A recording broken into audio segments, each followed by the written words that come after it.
Check 1 2. What it do? What up? What up? What up? What up, though? What up? How y'all feel? What's the deal? What's popping? What's happening? What's going on? You're back in the lab with your favorite neighbor, your man, Mark Nash. He is I am he. Man, look, late getting over here, man. Somebody had some smoke for me on somebody else's channel just then. But, oh, yeah. I was like, should I click the link? Should I click the link? I was like, nah, just go and do your show, man. Do your show like you had planned for this evening. I don't even know homie. He started inviting me to, and I was D-heads and all that. I was like, bro, I'm in the chat. I didn't even do nothing to you. Okay. It is what it is. It's going to be what it's going to be. What's popping, man? Let's get this thing started, man. Hold on. Let me do another 30 seconds before I run the intro. Toby, what up? Toby Bartlett in the building. He says, salute Mark Nash in the chat. What up, man? Man, I wasn't even going to go live, man. But shoot, I took a look. Went to sleep, cut the grass today, man. Kicked it with the fam, cut the grass, put the daughter down, and I fell asleep putting her to sleep. And now I'm up. Now I'm up. With nothing to do but talk to y'all on YouTube. So let me drop that link out there. Let me run this 5-minute counter. Twist them up if you got them, man. It's your man Nash Breaking Beats. Let's get it. Shout out to my guy Transcendent Sports Channel in the building. What's poppin'? Clips is here. I see you, homie. All right. Let's run this intro, get this room time to populate, and give me time to do what I need to do real quick. All right? Let's get it. This is my passion. This is what I love to do. But some days, sometimes, I'm just like you, man. I hate this job.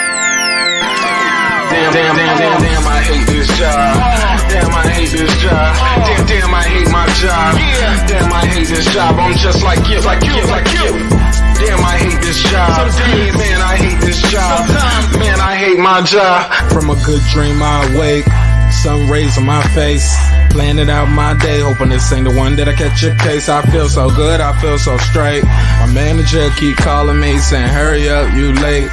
Hurry up, you lay off. Y'all, man, I hate this job. Man, I hate this job. Been trying to play it cool, but it's hard to play it off. I've been hanging on to this bullshit, cause my car still ain't paid off. I know I'm on my way up. My boy just got laid off, so y'all, man, I hate this job. Man, I hate this job. These hoes is so ratchet. These niggas is so sneaky. Y'all don't even really pay enough for y'all to only pay bi-weekly. I'm trying to double up my cash. Take this job, shove it up your ass. Yo, man, I hate this job. Sometimes I wanna say, walk in and slap my boss. This shit is getting hard. Damn, I hate this job. Gotta make it out of this struggle, bruh. And I don't really mean to take it out on you. You just a customer, but damn, I hate this job. Damn, I hate my job. Damn, I hate this job. Damn, I hate my job. Damn, I hate this job. Damn, I hate this job. Damn, I hate my job. Damn, I hate this job. We're the reason why your stockholders always stay afloat. Yet I'm asking, are they hiring? Like everywhere I go, schedule will say 9, but I think it's fine if I clock in at 9:04. I work 40 hours a week plus overtime just to be bro. So y'all, man, I hate this job. Hate that I applied. So much has transpired since the day that I was high. Told me I could advance, but you were telling me lies. Gotta give your notice before I quit, but you don't say shit right before I'm fired. Damn, man, I hate this job. Sometimes I wanna say, walk in and slap my boss. This shit is getting hard. Damn, I hate this job. Gotta make it out of this struggle, bruh. And I don't really mean to take it out on you. You just a customer, but damn, I hate this job. Damn, I hate my job. Damn, I hate this job. Damn, I hate my job. Damn, I hate this job. Damn, I hate this job. Damn, I hate my job. Damn, I hate this job. You and your procedures, you and your protocol, you and your policies, none of that shit don't apply to me.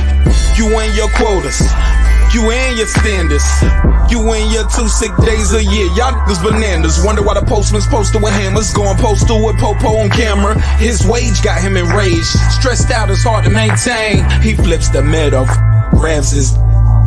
He said, if you don't get the picture, I quit, you ain't shit, mother. Man, I hate this job. Sometimes I wanna say, walk in and slap my boss. This shit is getting hard. Damn, I hate this job. Gotta make it out of this struggle, bruh. And I don't really mean to take it out on you. You just a customer, but damn, I hate this job. Damn, I hate my job. Damn, I hate this job. Damn, I hate my job.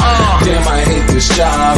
Damn, I hate this job. Damn, I hate my job. Damn, I hate this job. Look, man, I hate this job. I put my pants on one leg at a time, just like you. I'm out here trying to take care of my family. Damn, I hate this job.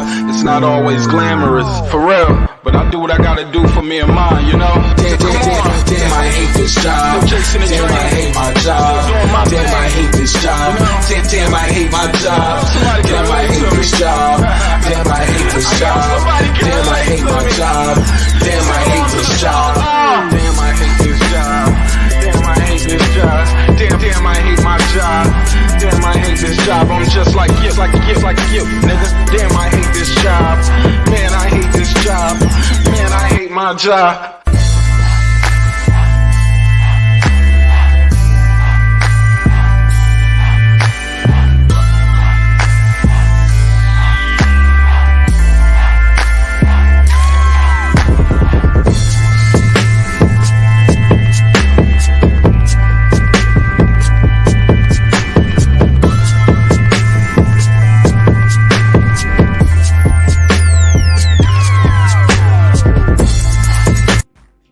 The views and opinions expressed in this program are those of the speakers, commentators, experts, and or the hosts.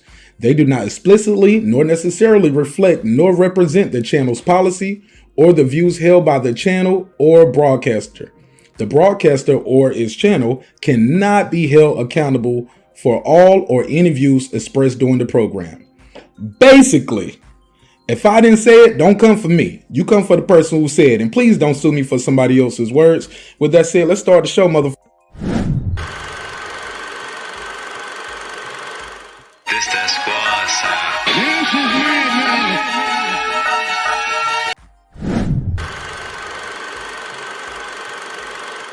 This that squad sound.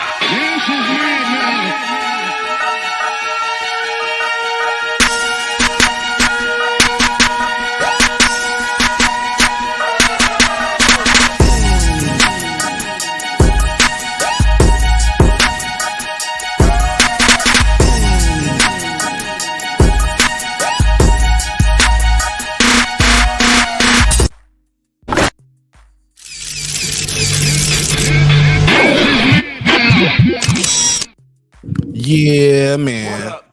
What up? What up? What up? What up? What up? What up? What up? What up? What up? What up? Mic check. There we go. What's popping, man? What's happening? What's going on? You're back in the lab with your favorite neighbor, your man, Mark Nash. Y'all know what time it is. We're going to do this quick neighbors only roll call, and I'm going to give y'all a quick little recap of everything that's going on. Shout out to Simply Amira J. Welcome home to your home away from home. Absolutely. Subscribe to our channel too, man. I like what you're doing over there. Like what you're doing. Good boxing talk too. I saw you got your new belt over there. You the champ? All right, champ. I see you. Keep doing that amazing content, man. I'm going to see you at the top real soon. Without a doubt in my mind. All right, let me go right here. Let's do this. Shout out to the boxing scholar too. He plugged me into your channel. I wouldn't have found it if it wasn't for him. Let's do this. Let's do this neighbors only roll call, all right? Because without the neighbors, the show wouldn't be the show at this level. We well on our way to 17K. What up? What do you mean by that? My back is broken. What, a vertebrae or what portion? Spinal. Shout out to my girl Toya, aka Toya the Tutor. What up?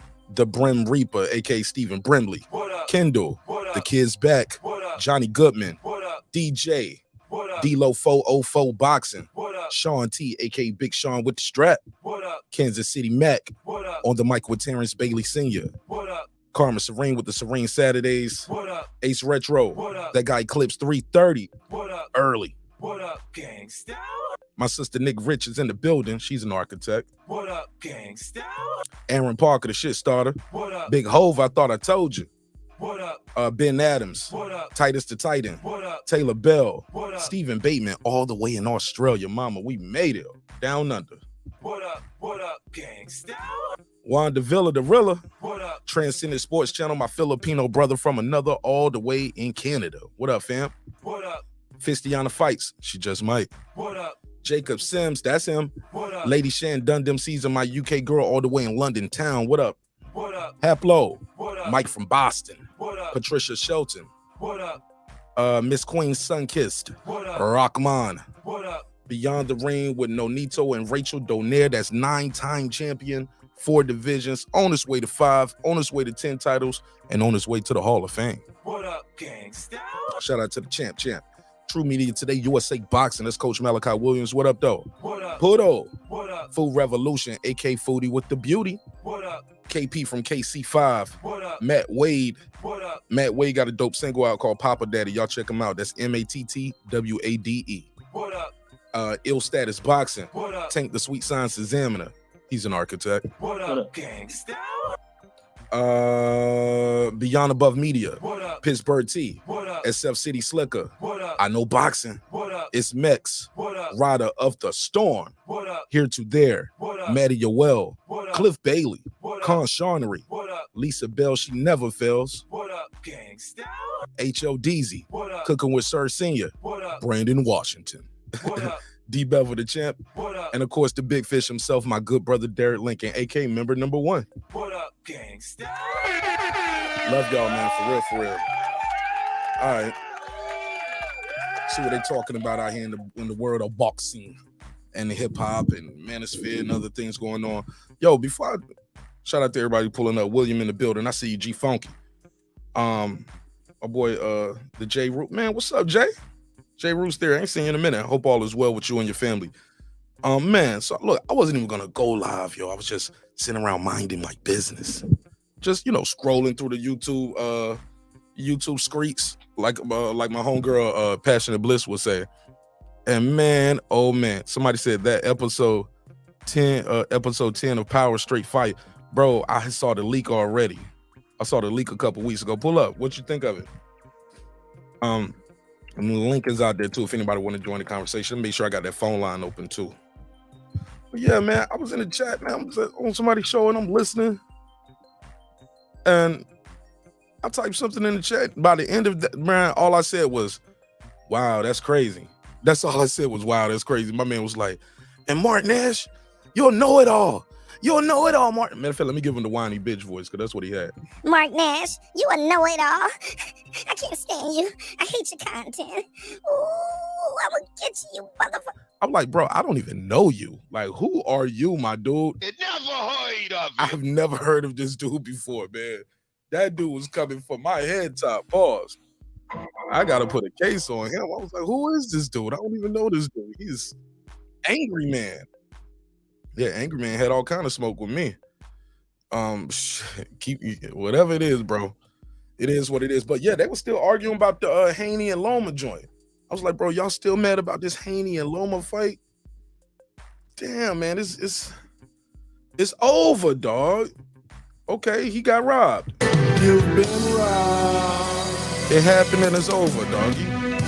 I mean, it is what it is. Somebody said, Martin Nash, what are your favorite break beats? Shoot, anything by James Brown. That Funky Drummer, I think the Funky Drummer by James Brown probably one of my favorite break beats.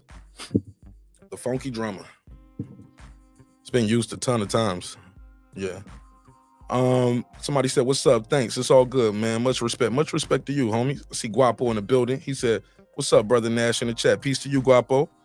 Alice, what up? Right, they been robbed, bro. Talking about, well, he almost won. Almost doesn't count. Nope. Almost does not count. Jay Roos theory in here. So yeah, man. So I'm just hearing people still talking about that Loma joint, and I was like, bro, that's crazy. Another thing I gotta address on the Spence Crawford side of the game that I saw when I was scrolling through the YouTube streets. Some people don't like what I'm doing over here. They don't like the content. I get it. They mad. It was like, y'all on some goofy shit over there. Y'all being weird. Stop that weird shit, Martin Nash. No. I will not stop. Can't stop. Won't stop. Breaking Beats Records. We get down, baby. No, I'm not stopping. No, man, don't do that. We've been talking about this fight for like I said, over 600 days. It's less than 60 away. Y'all don't think we're gonna turn up? Come on, fam. I'm not stopping. I would be disappointed in myself. But you get this, you got a certain sector of people in this community, and you know who you are. They enjoyed the fact that this fight was not made. They enjoyed it because that was the narrative that you can just push and be like, well, the fight ain't made. Why y'all keep talking about the fight? The women are doing this, or these people are doing this. So now when this fight is finally at the precipice, it's right here among us, and right here, it's going to be coming up like, I think, 62 days now. It's like they just want to tear this fight down before it gets started. Had people with all kind of scenarios like, well, what if he get injured? I was like, man, injuries can always happen. Always happen. But I'm going to tell you what doesn't happen with these two guys. They don't be popping dirty for no PEDs. Never heard of it. I can't say that positive thing about Errol Spence because he was like, you can't say nothing positive about Errol Spence. Damn, man. Stop all that goofy shit. Leave him alone. He don't drink no more. All right, Captain EJ, whatever. All I'm trying to say is, yes, one thing I can say good about Errol Spence Jr. is he does not be out here popping dirty for PEDs. I give him that. But shit, that's about where it stop at, man. Shoot. Forget that. Y'all know what side of the street I'm on with that. I think he gonna lose.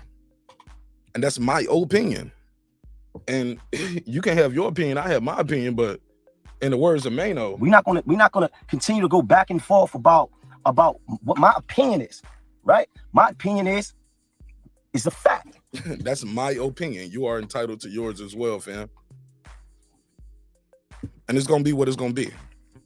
But yeah, man, people are mad. Like, even with the joint I did yesterday, it was like, what you mean he won negotiations? Like, oh man, I triggered you with the title. Oh, boo-boo. You got triggered with the title and the thumbnail? Oh, let's give him the baby tears.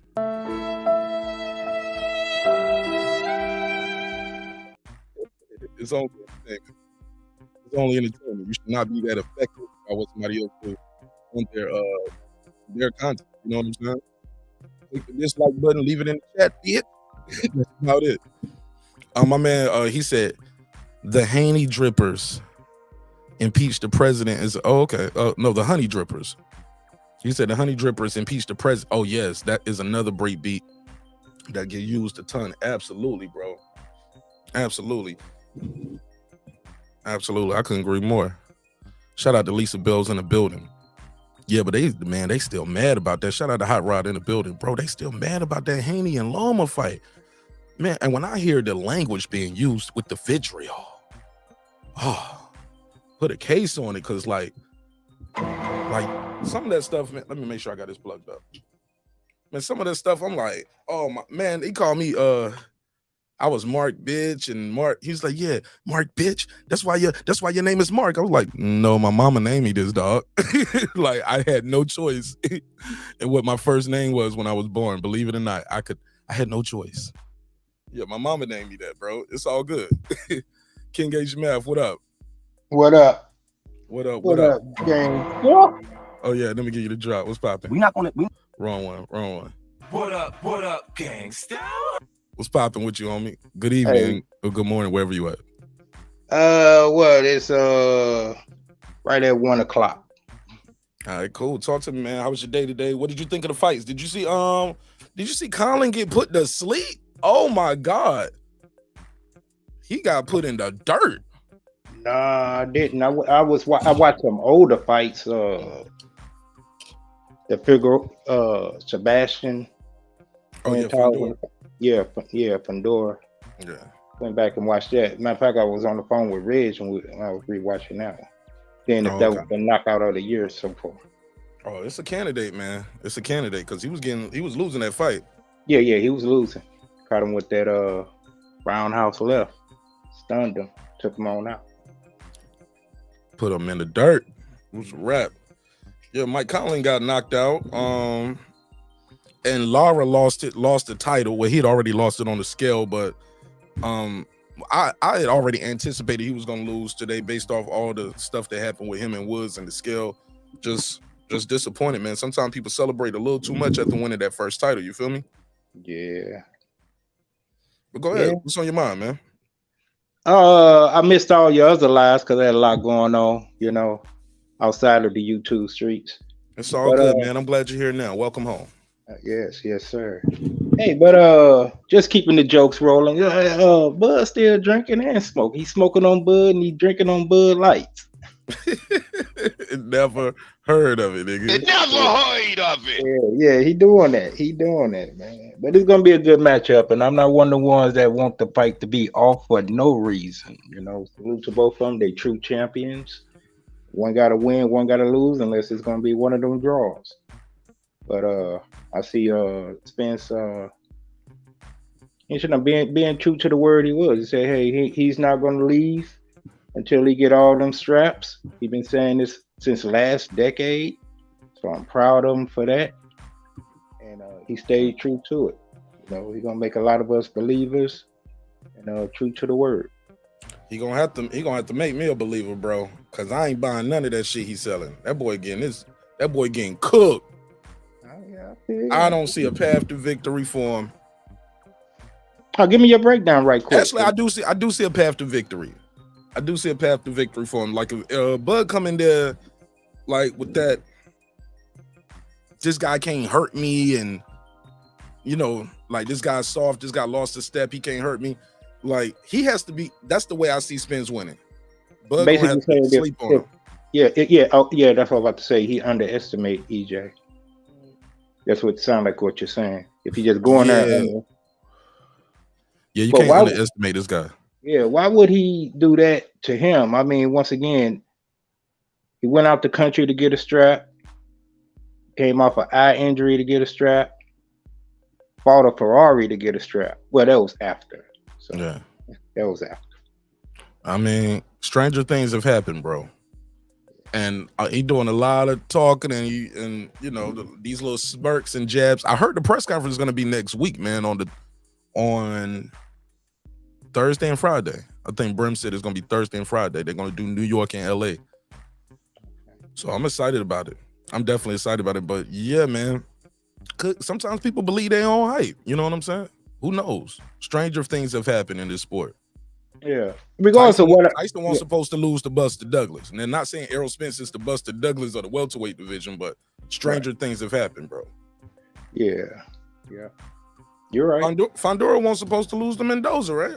Yeah, true that. And he was winning up until that point. You know what I'm saying? Hey, look. And then where's the brandy? Almost doesn't count. We're going to throwback from you a real. This was a real lopsided. You could do your research afterwards. Mike Weaver, John Tate. We was already just knew we finna celebrate John Tate until that 15th round. I mean, it was like the tick, like counting down. I'm serious. I was like guys, the Olympic cat. What Chavez? I was reading the chat. Oh, you talking about Purnell? Yeah, no, Mildred. Mildred Taylor. Yeah, Taylor. Mildred was whooping his ass pillar to post. I ain't gonna say pillar to post. Now Chavez was working him too, dog. I ain't gonna say. But I think he would have won that fight, though. He should have won that fight. The refs should let him continue. Yes. Man, who you think? No, I'm sorry. Who you think gonna be the ref for this Spence Crawford fight? And does that matter? Yes, it does matter because as you know, styles make fights. Both of them gonna come in trying to impose their will with the style they acclimated to, and some refs call stuff. You know what I'm saying? You know, points for this, points for that. I don't want that ref in there. I don't want that ref in there. The one that's gonna be tit for tat, pity pat, and all that shit, trying to overdo the fight. I'm the man, and which he is. The ref is the head guy in the ring, but I don't need that ego in there. Well, like, he needs to be a spectator and sit back. Nigga, all you need to know how to do is count to 10. You got one job. When one of them hit the canvas, start counting. That's it. Now, I don't want him in there trying to regulate this and regulate that. I mean, if it get out of hand, it's too many low blows and all that. Yeah, I get that. But all that other shit, no. You know, this fight is about me type shit, because it's a big fight. You know, like Spence said, the fight of the decade. So who'd you like the ref to be? It'll be good.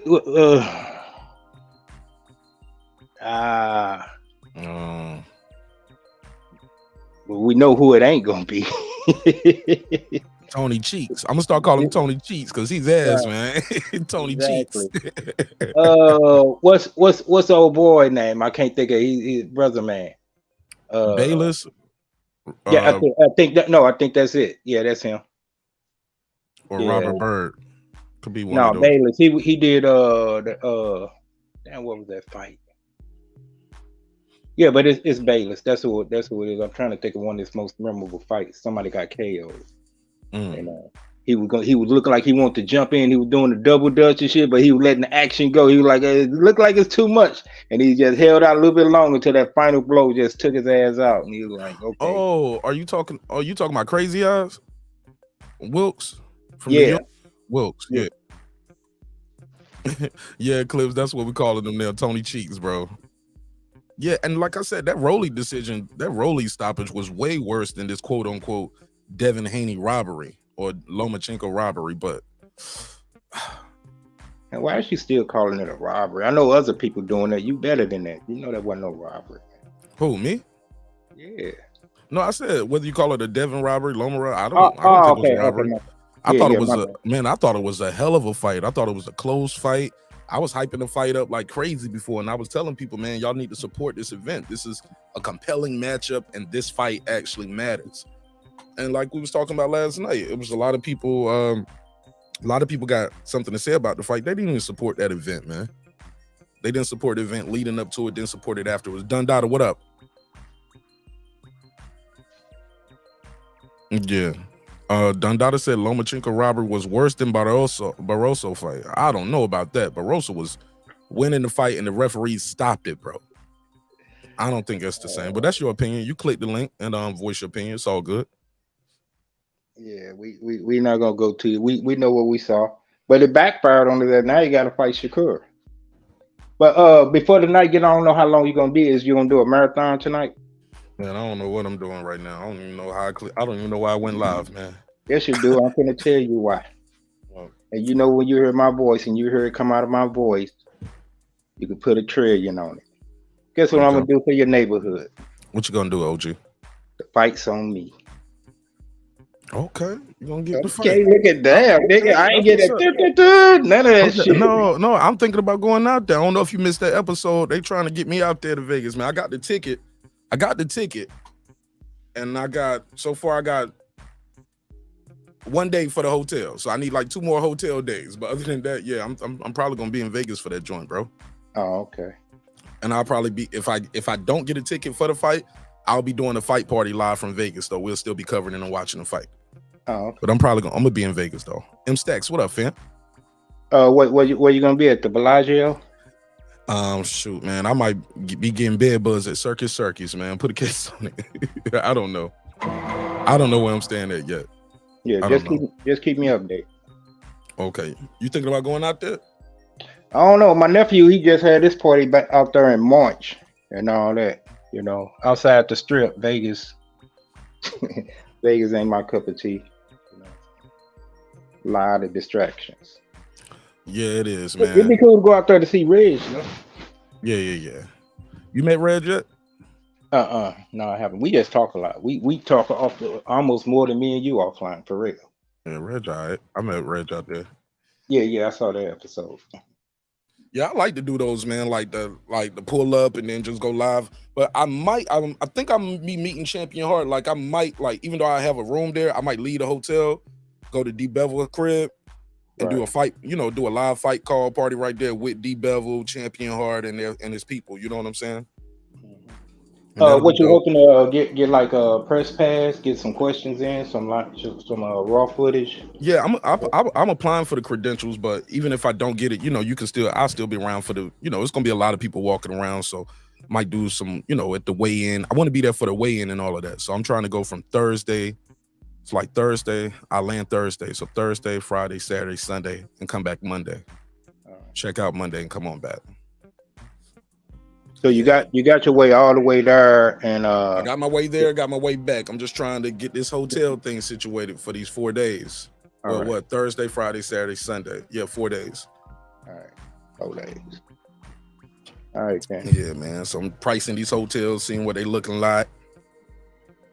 What was the average so far? About 200 a night? No, about 100 a night, probably. It's looking about 100 a night or 150 a night, something like that.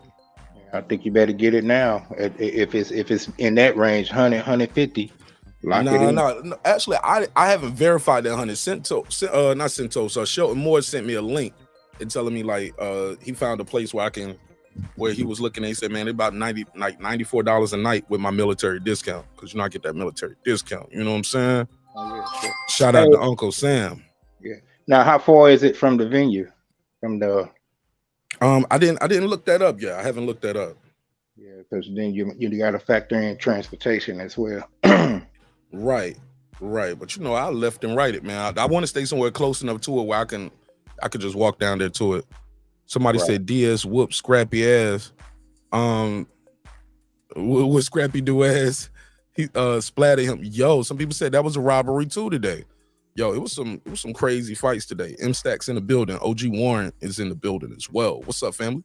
Y'all click the link, pull up, talk some shit. So do you feel it's going the distance, or you got going the distance vibes, or you feel like, hey, somebody going down? This ain't going to the decision, in my opinion. But early or late? I got it going late. I don't think neither one of these guys gonna just go there and lay down. I think it's gonna be mid to late. Bud got him in. I think Bud gonna stop him around 10. Around 10. That's why I got it at. Around 10. Hard. Yeah, reason why it's hard to see that, because Earl's engine just keep running, so it won't be because of fatigue. Ain't no fault nobody like this is gonna work them and make them think this much though. Sean, what's Errol Spence's best win to you? What's his best performance? Have to been Kell Brook. That's his best performance.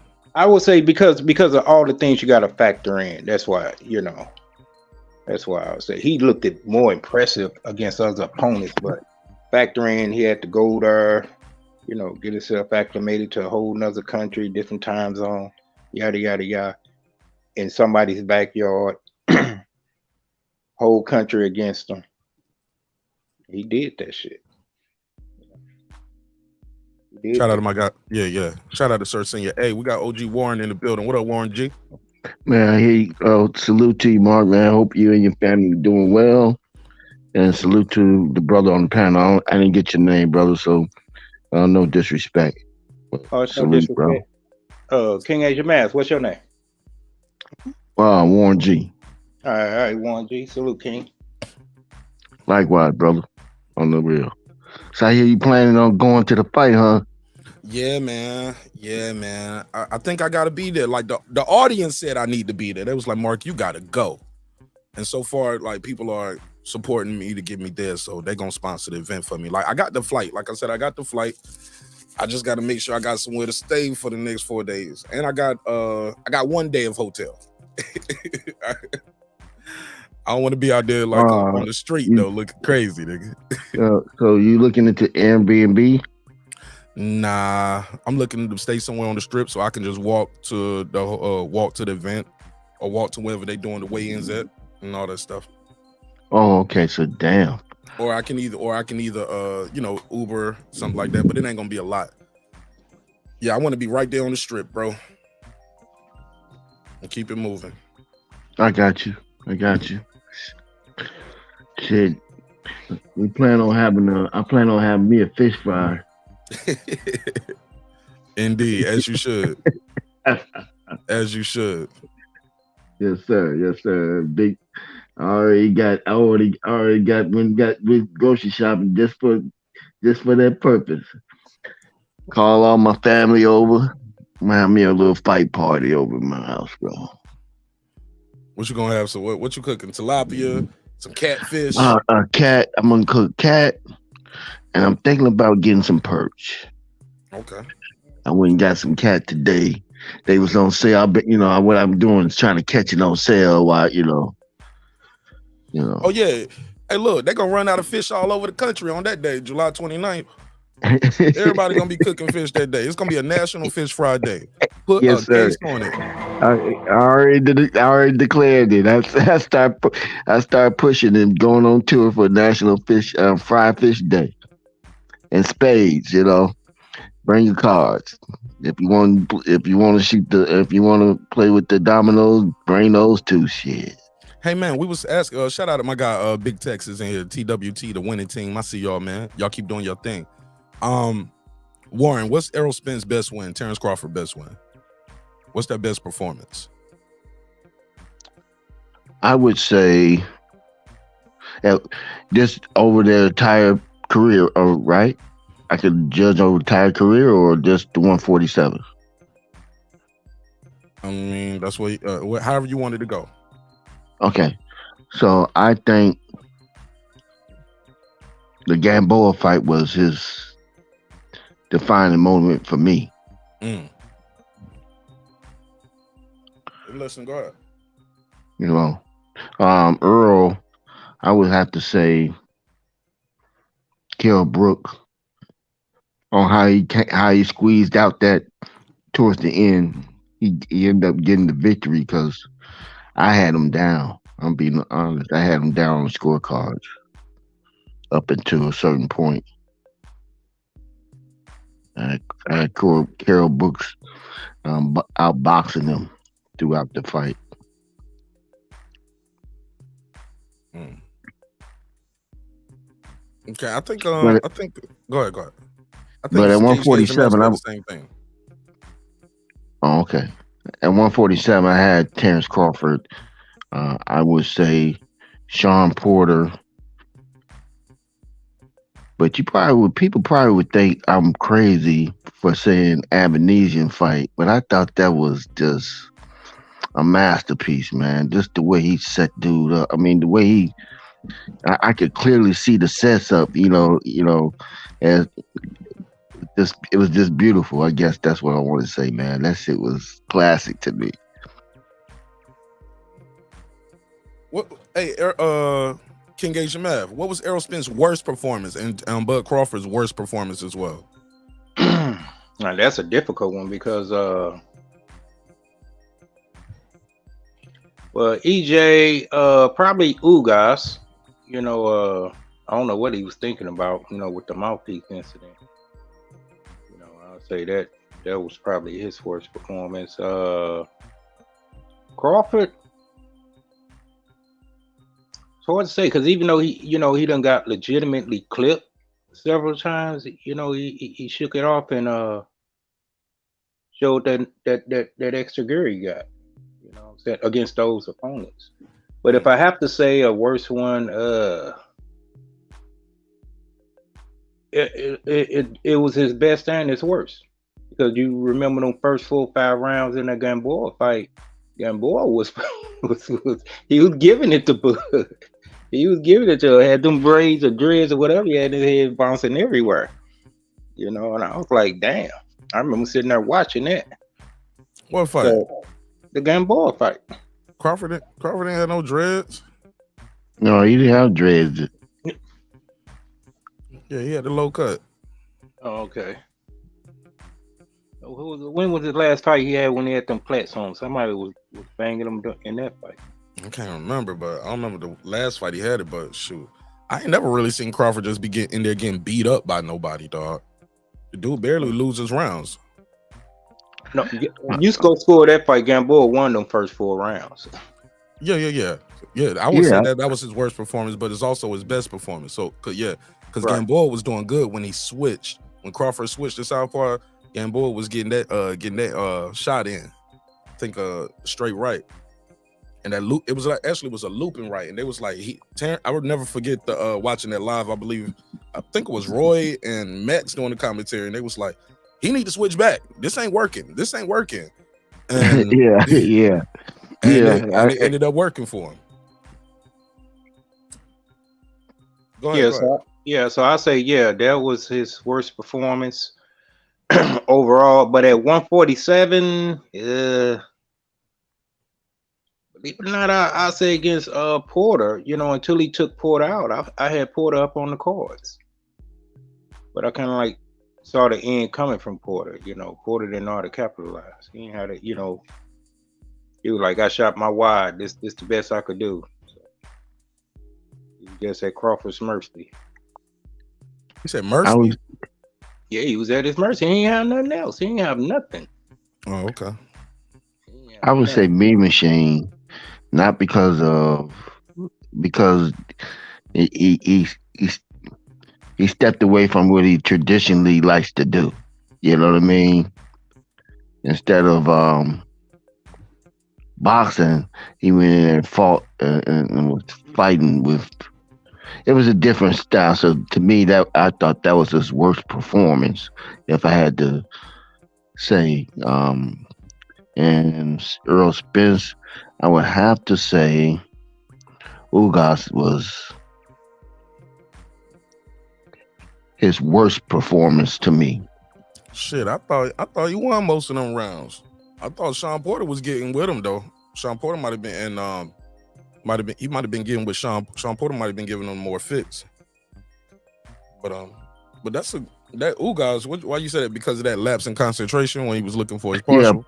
Yeah, as far as performance, I mean, if I had to say the worst fight would be Sean. I mean, where Sean Porter and Kell Brooks would be one that could have went that one way if it wasn't for that one knockdown with Sean Porter. Sean Porter could have squeezed that out if it had to go to the scorecard. But I mean, it wasn't a bad performance to me. It's just that he was Sean Porter was ready for him. That's all. I just say, far as being performance, that yeah, like you said, lack of concentration and not just just being lethargical in there. Not being focused. And I would say that for Terence Crawford, Mean Machine. He let me. I guess he started fighting Mean Machine's style of fight, if I could say it that way, instead of his fight. But I'm sorry. Go ahead. Yeah, he knocked him out, but it had me a little nervous because I wasn't used to him fighting that way. So, but well, as far as the Spence and Porter fight. That was almost like the Lomachenko-Haney fight. Those rounds were real close and competitive. But I feel like Spence was still like 1 or 2 punches up on him on those close rounds. And, it could have went either way. Yeah, I agree. I'm not going to even... I just felt like Sean Porter was ready for him. And Sean Porter made him fight his fight. Well, yeah, maybe, yeah. I don't know. He probably did make him, but I just think Spence just say, "Okay, this is what we want to do. I'm gonna beat you at your." Yeah, he went along with it. Yeah, and that's what I felt with Terence Crawford, Mean Machine. Mean Machine Carter was some and Piss, and I think that's what a lot of people are hoping for. Terence Crawford to do with Errol Spence is to get mad, want to fight, you know what I mean, or that sort of thing. Yeah, that's why I could see him getting hurt if he tried to do that. Yeah, want to get my lick back type stuff. Can't do that with Errol Spence, man. You just got to stick to the game plan. He gonna hit you now. Right, and that's what because again, when Mean Machine hit him. And he started going that way. I started getting nervous. I said, "Man, this ain't the way you get down. Why are you?" But I guess he wanted to prove a point.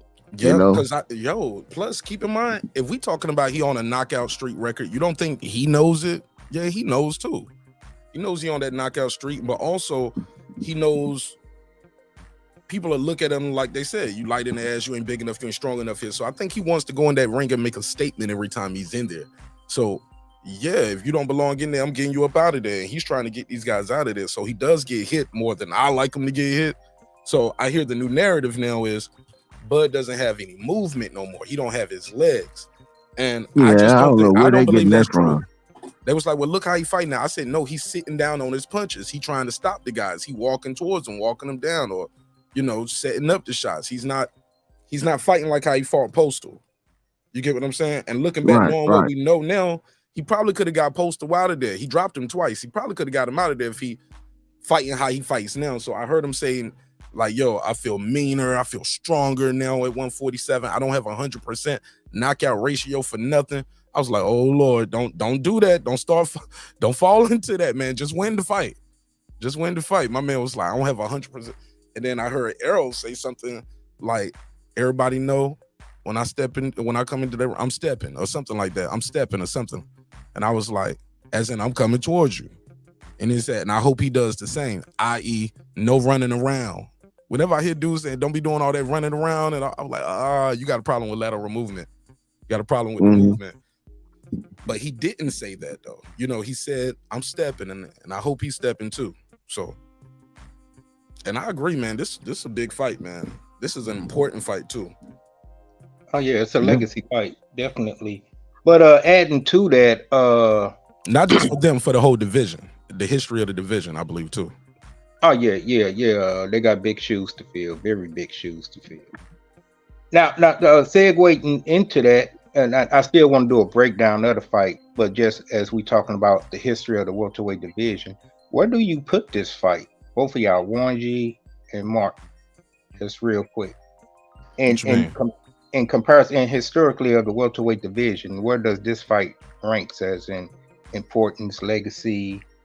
You know, if you compare it to Sugar Ray Duran, I know some of y'all probably really don't remember the climate as that was going in, because I was a young cat, and that was everywhere. Even Mayweather Pacquiao didn't feel those shoes. It did not. And I know how a lot of people, man, Mayweather Pacquiao, dude, it did not feel the shoes of the first Duran Leonard. It used to be trucks riding by with that billboard on it. Straight up, I bullshit you not. Everywhere you turn around, that fight was being promoted. Well, if I had to gauge it, I'm gonna gauge it from the standpoint of back in the day, where we wasn't concerned about the number of people, the number that their popularity. Well, not so much the popularity, but how many people brought the fight, this, that, and the other. Just the magnitude of what was online. So based on that, I would say it has to be up there with Floyd Mayweather fight, if not better. I put it above Pacquiao as well. I put it above. I'm not concerned about numbers though. I'm just concerned about the fighters at they far as their,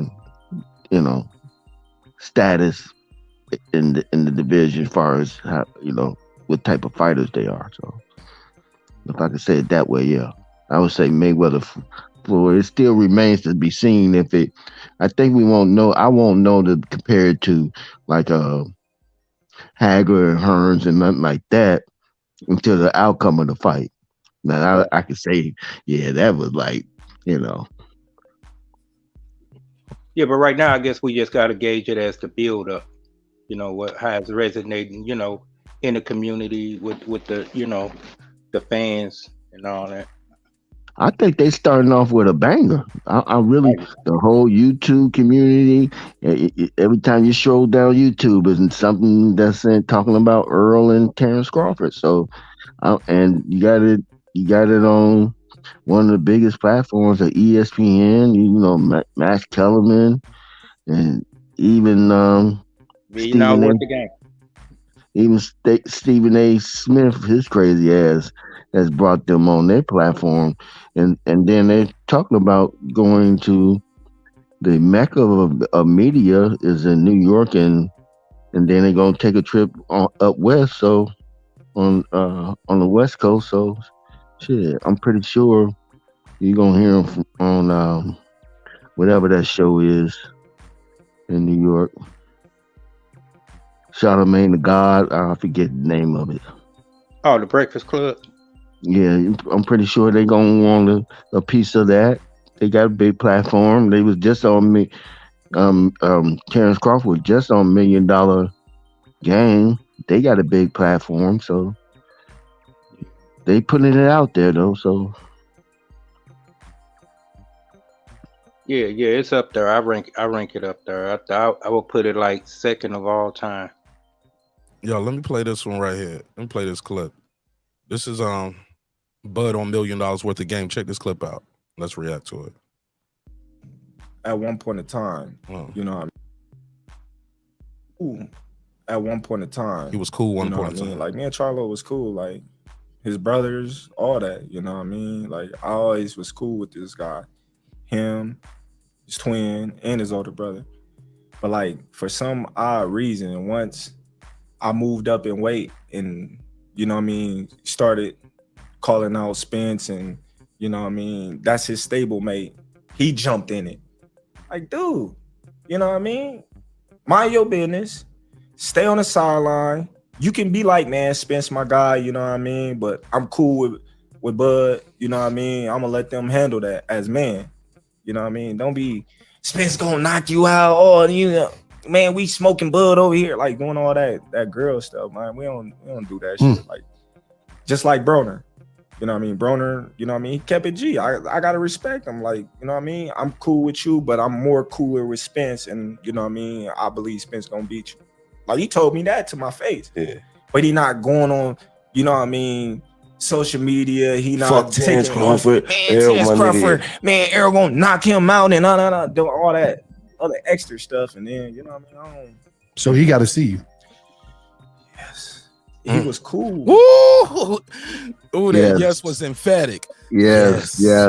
Yes, he got to see me, bro. He got to see me. I love that energy, man. What's y'all take on that? Man, shit, I got smile for ear to ear, bro. This shit is just. I mean, I'm happy, bro. So my take on it is, yeah, I think once he go become undisputed, go get his other target. He said that what's the name is on his hit list. Go knock his ass out too. My take is first salute to Bud because he's really coming out of his shell, and he's really promoting this fight, and no better way to promote it than doing what he's doing. You know, he's going to these platforms, and he talking that talk where he got to walk that walk. And what he had to say about Charlo, I don't know. You know that I think some people are going to say this, not me, but we just keeping it real.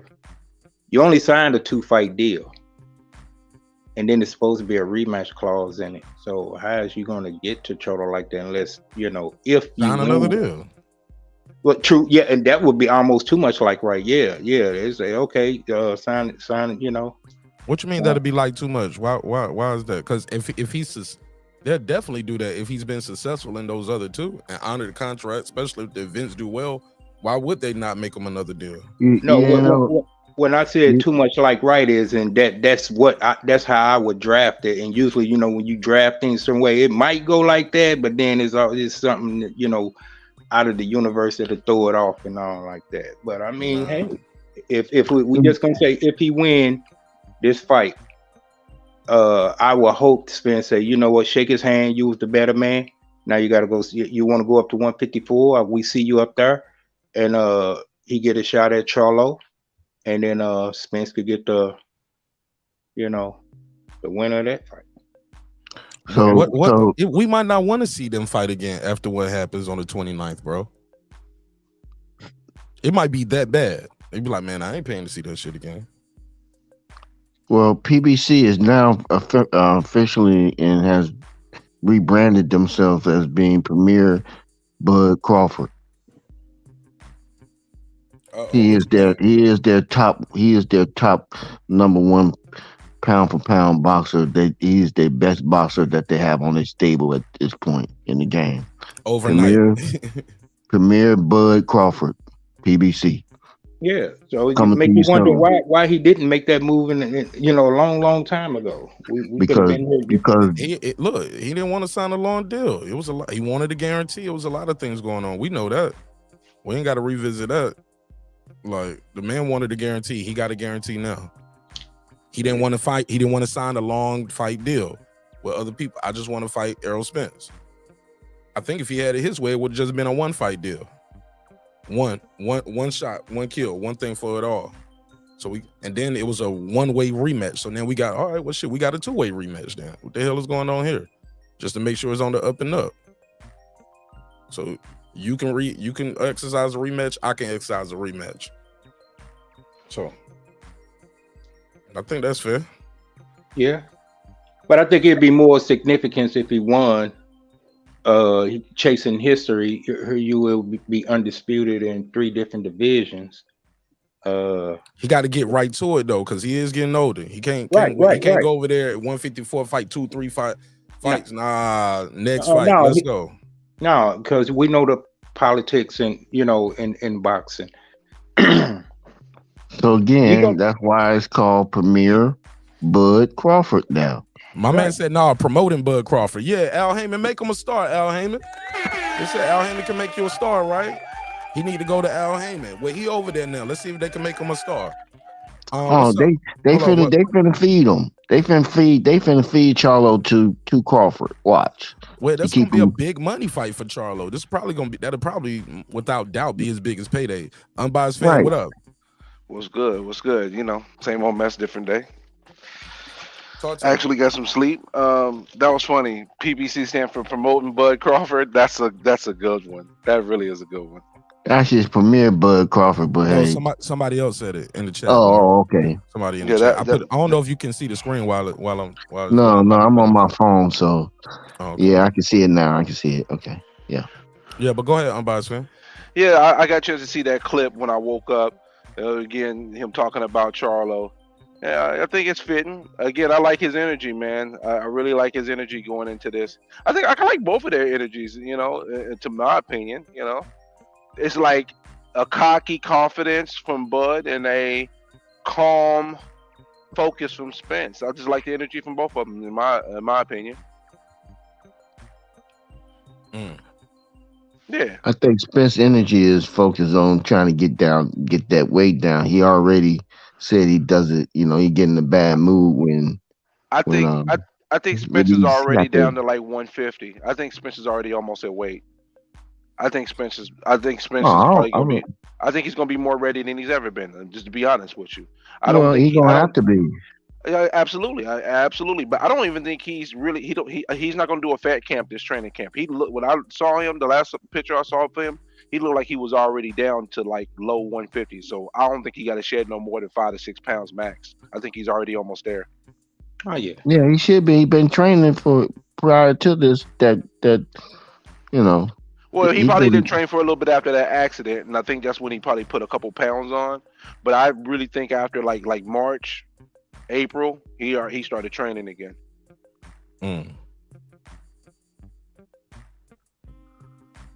Yeah, when I seen him there, I say the same. I put him at the max 155.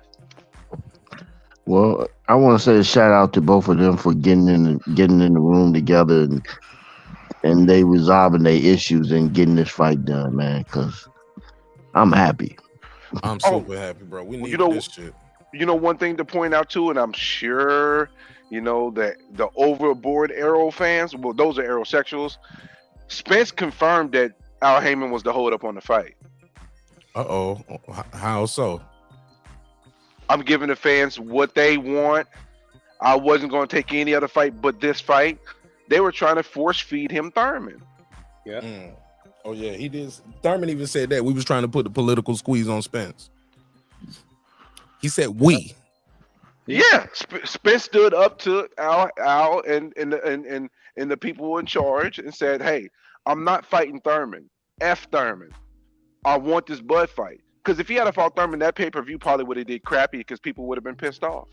It probably would have did maybe 125, 150,000 pay-per-views. And it wasn't gonna prove nothing.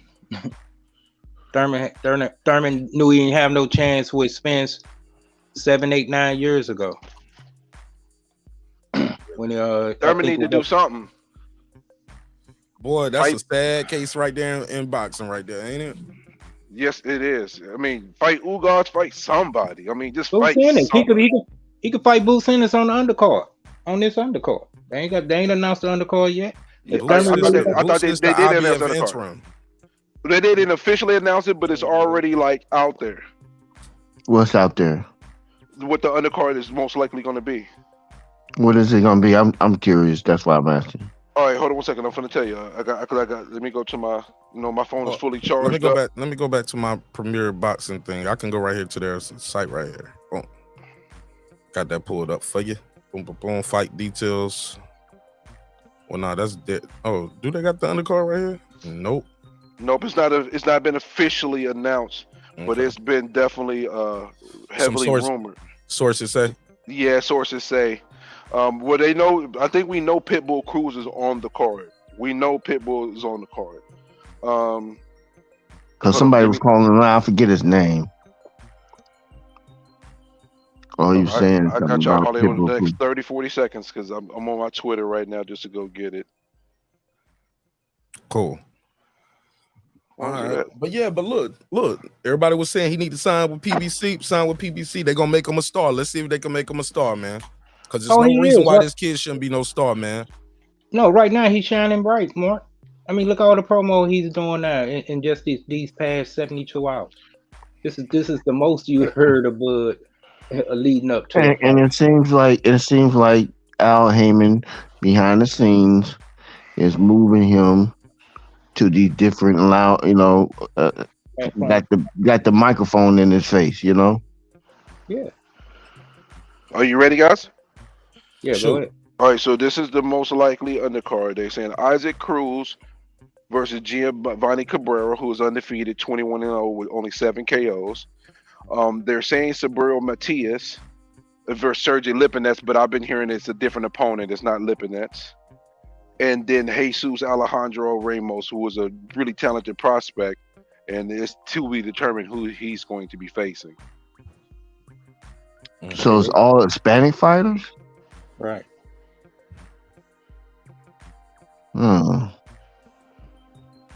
I wish they had to put Frank Martin on the card. I'm just saying, Does it matter what their demographics is? I'm just trying to read. Well, I would like to see other fighters, like some young other black fighters, get some exposure on the card. I think it's only fair. Like who? Who they got over there that you want to see? Frank Martin. Exactly. Okay, I don't know if he got to deal with them or with Al. I know he signed the Errol Spence Man Down promotion, but why is he on that card? He has his own fight date, July 15th. Oh, okay. Right. You have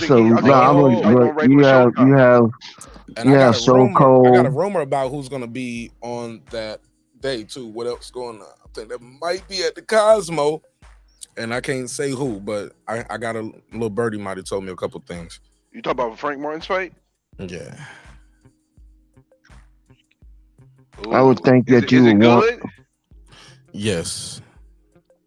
Is a high quality opponent? Bro, I'll text it to you. Deal. I respect you respecting your sources like that too. Yeah. Absolutely. So Cold, I would think you want, somebody like So Cold, some some good. I'm not talking about I can see a Pitbull Cruz fight. I think that makes sense. But it makes it up a little bit. Yeah, there's some up and coming fighters that you might want to put on that card. That's well, I definitely want to see Jesus Ramos on that card because he's a really talented prospect. So if they have him on the card, I'm all cool with that. I'm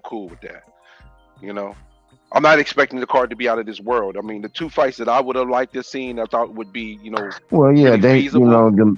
all their money is at the top of the card, so yeah, I wouldn't expect them. I guess it makes sense though. I guess it does make sense financially. Yeah, but they could have put So Cold Steve on there. Steve, I think. Yeah. He's not with their company though. So it sounds good to just say throw people up there. Like they're gonna have to do some in-house shit to keep this shit moving, because I don't think they're trying to do no long negotiation or cross promotion with nobody else. Yeah, all the money's going to these guys. So who do we got in-house that we can put up here for the least amount of money? Because all the money is going to these top two dudes right here. Let's not mistake. Yep. Yeah, the bigger the name you want on the card, the more money they're gonna have. They're gonna ask for. Yeah, I think they probably put some females on that card as well. PBC don't have no females. They don't have none. PBC has no females. The two fights that I thought I would have liked to had was again, not really realistic, but Boo Boo and Charlo. And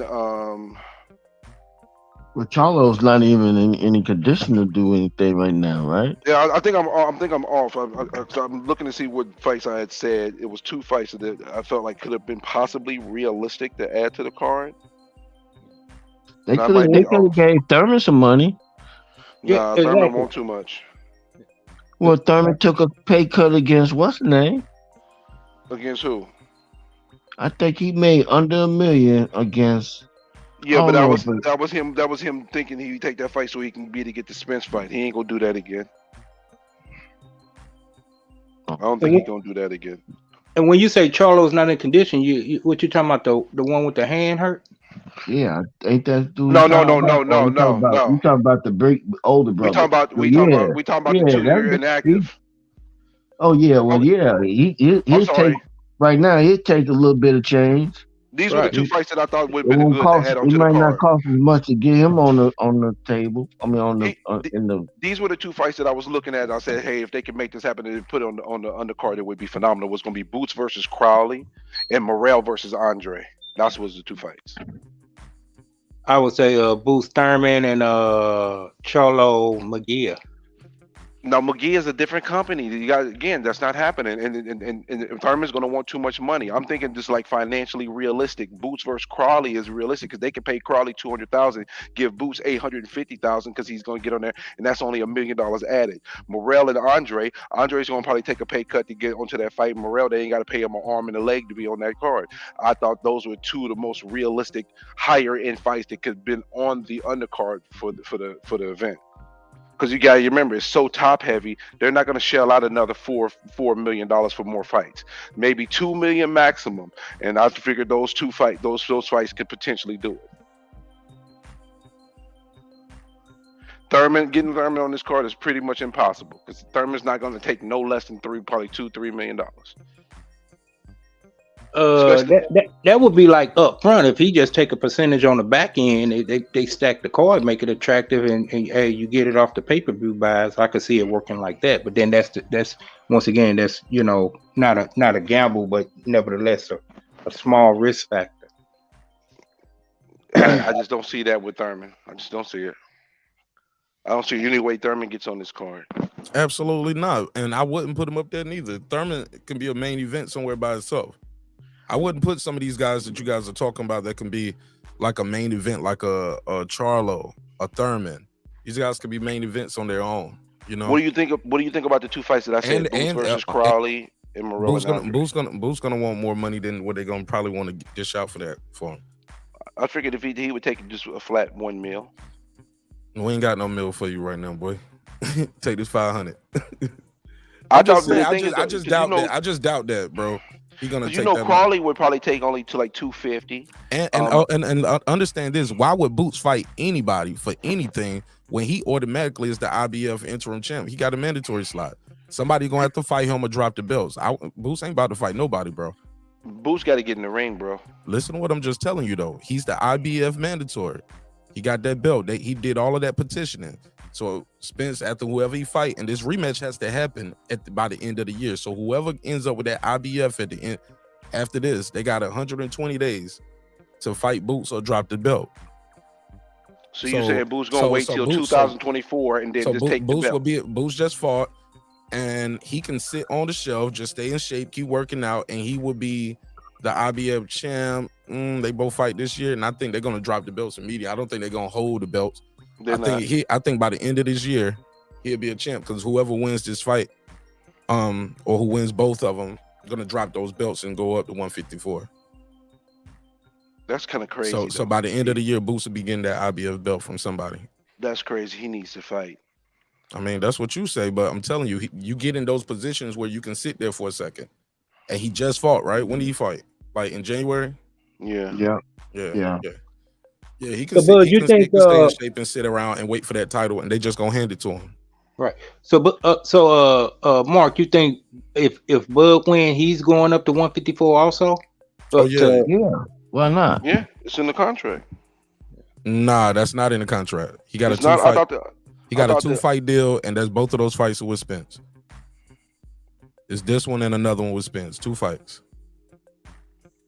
But that's if And they- Spence activated within 30 days. Got 30 days to activate, and the rematch has to happen by the end of the year. So he only has a 2-fight deal with them, and it's a rematch.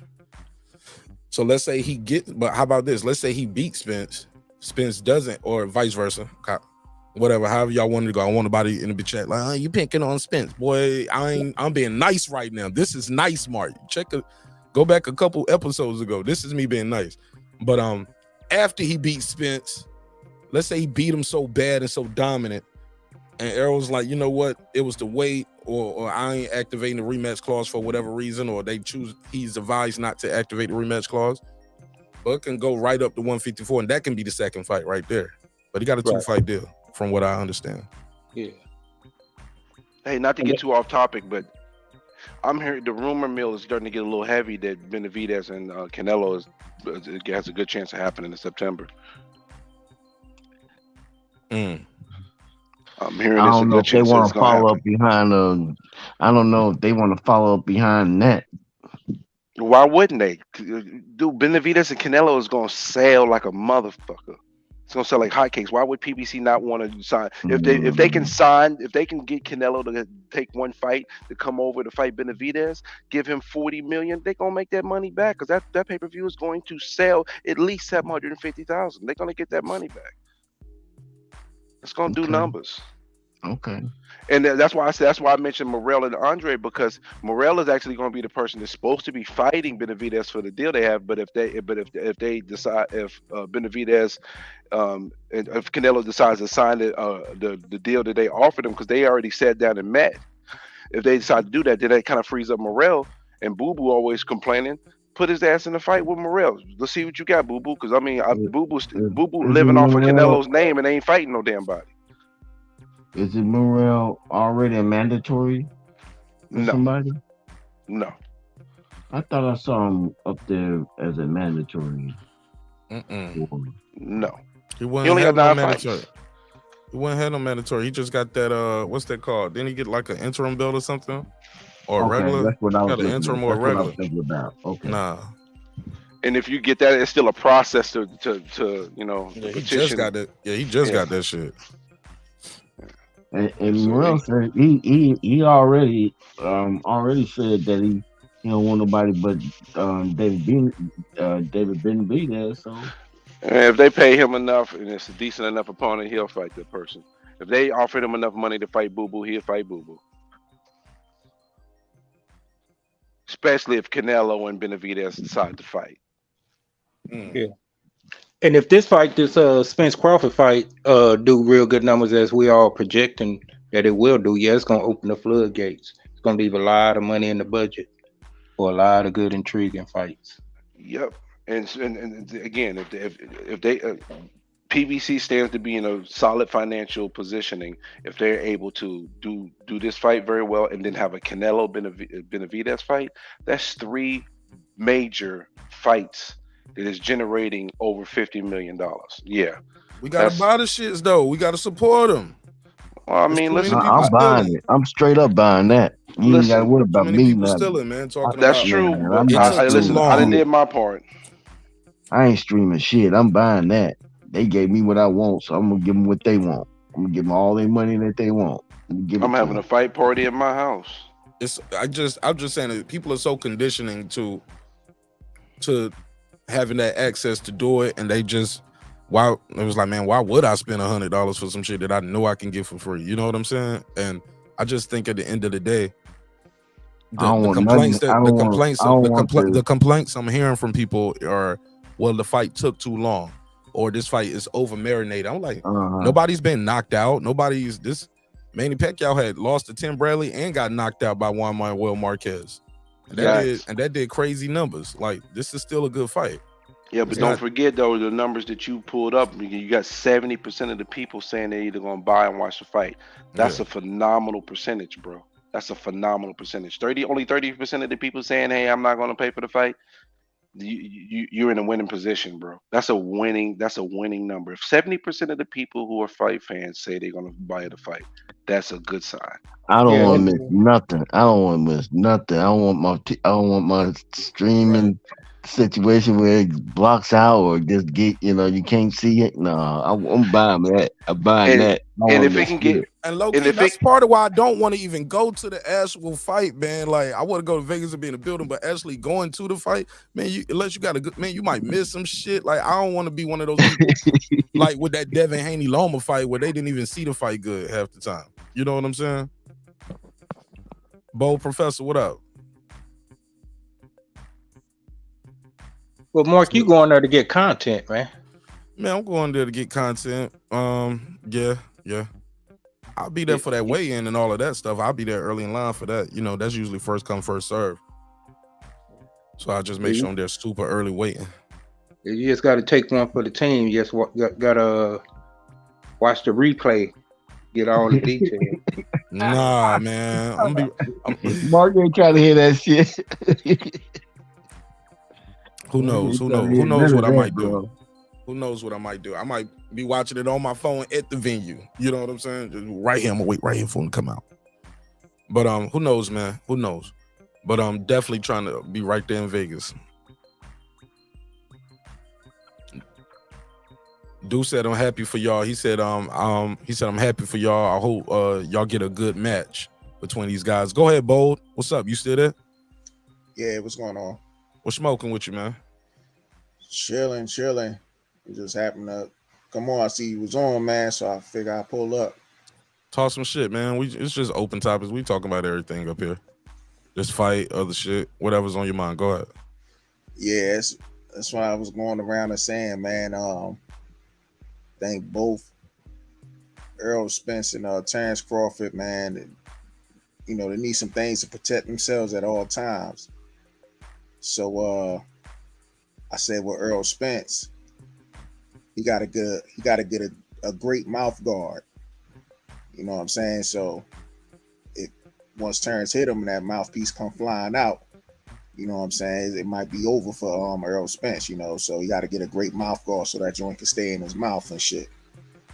And then number two, I think Terence Crawford needs to get like a great cut. Because when you put the pressure on Errol Spence, he likes to aim low.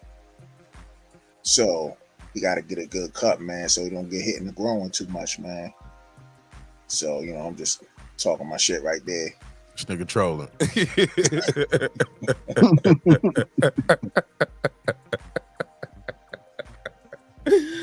Welcome though, man. Shit, I'm here for all of it. I don't understand why people say that Terence Crawford is light in the ass when Jeff Horn was just as big, if not bigger, than Errol Spence. I don't get that.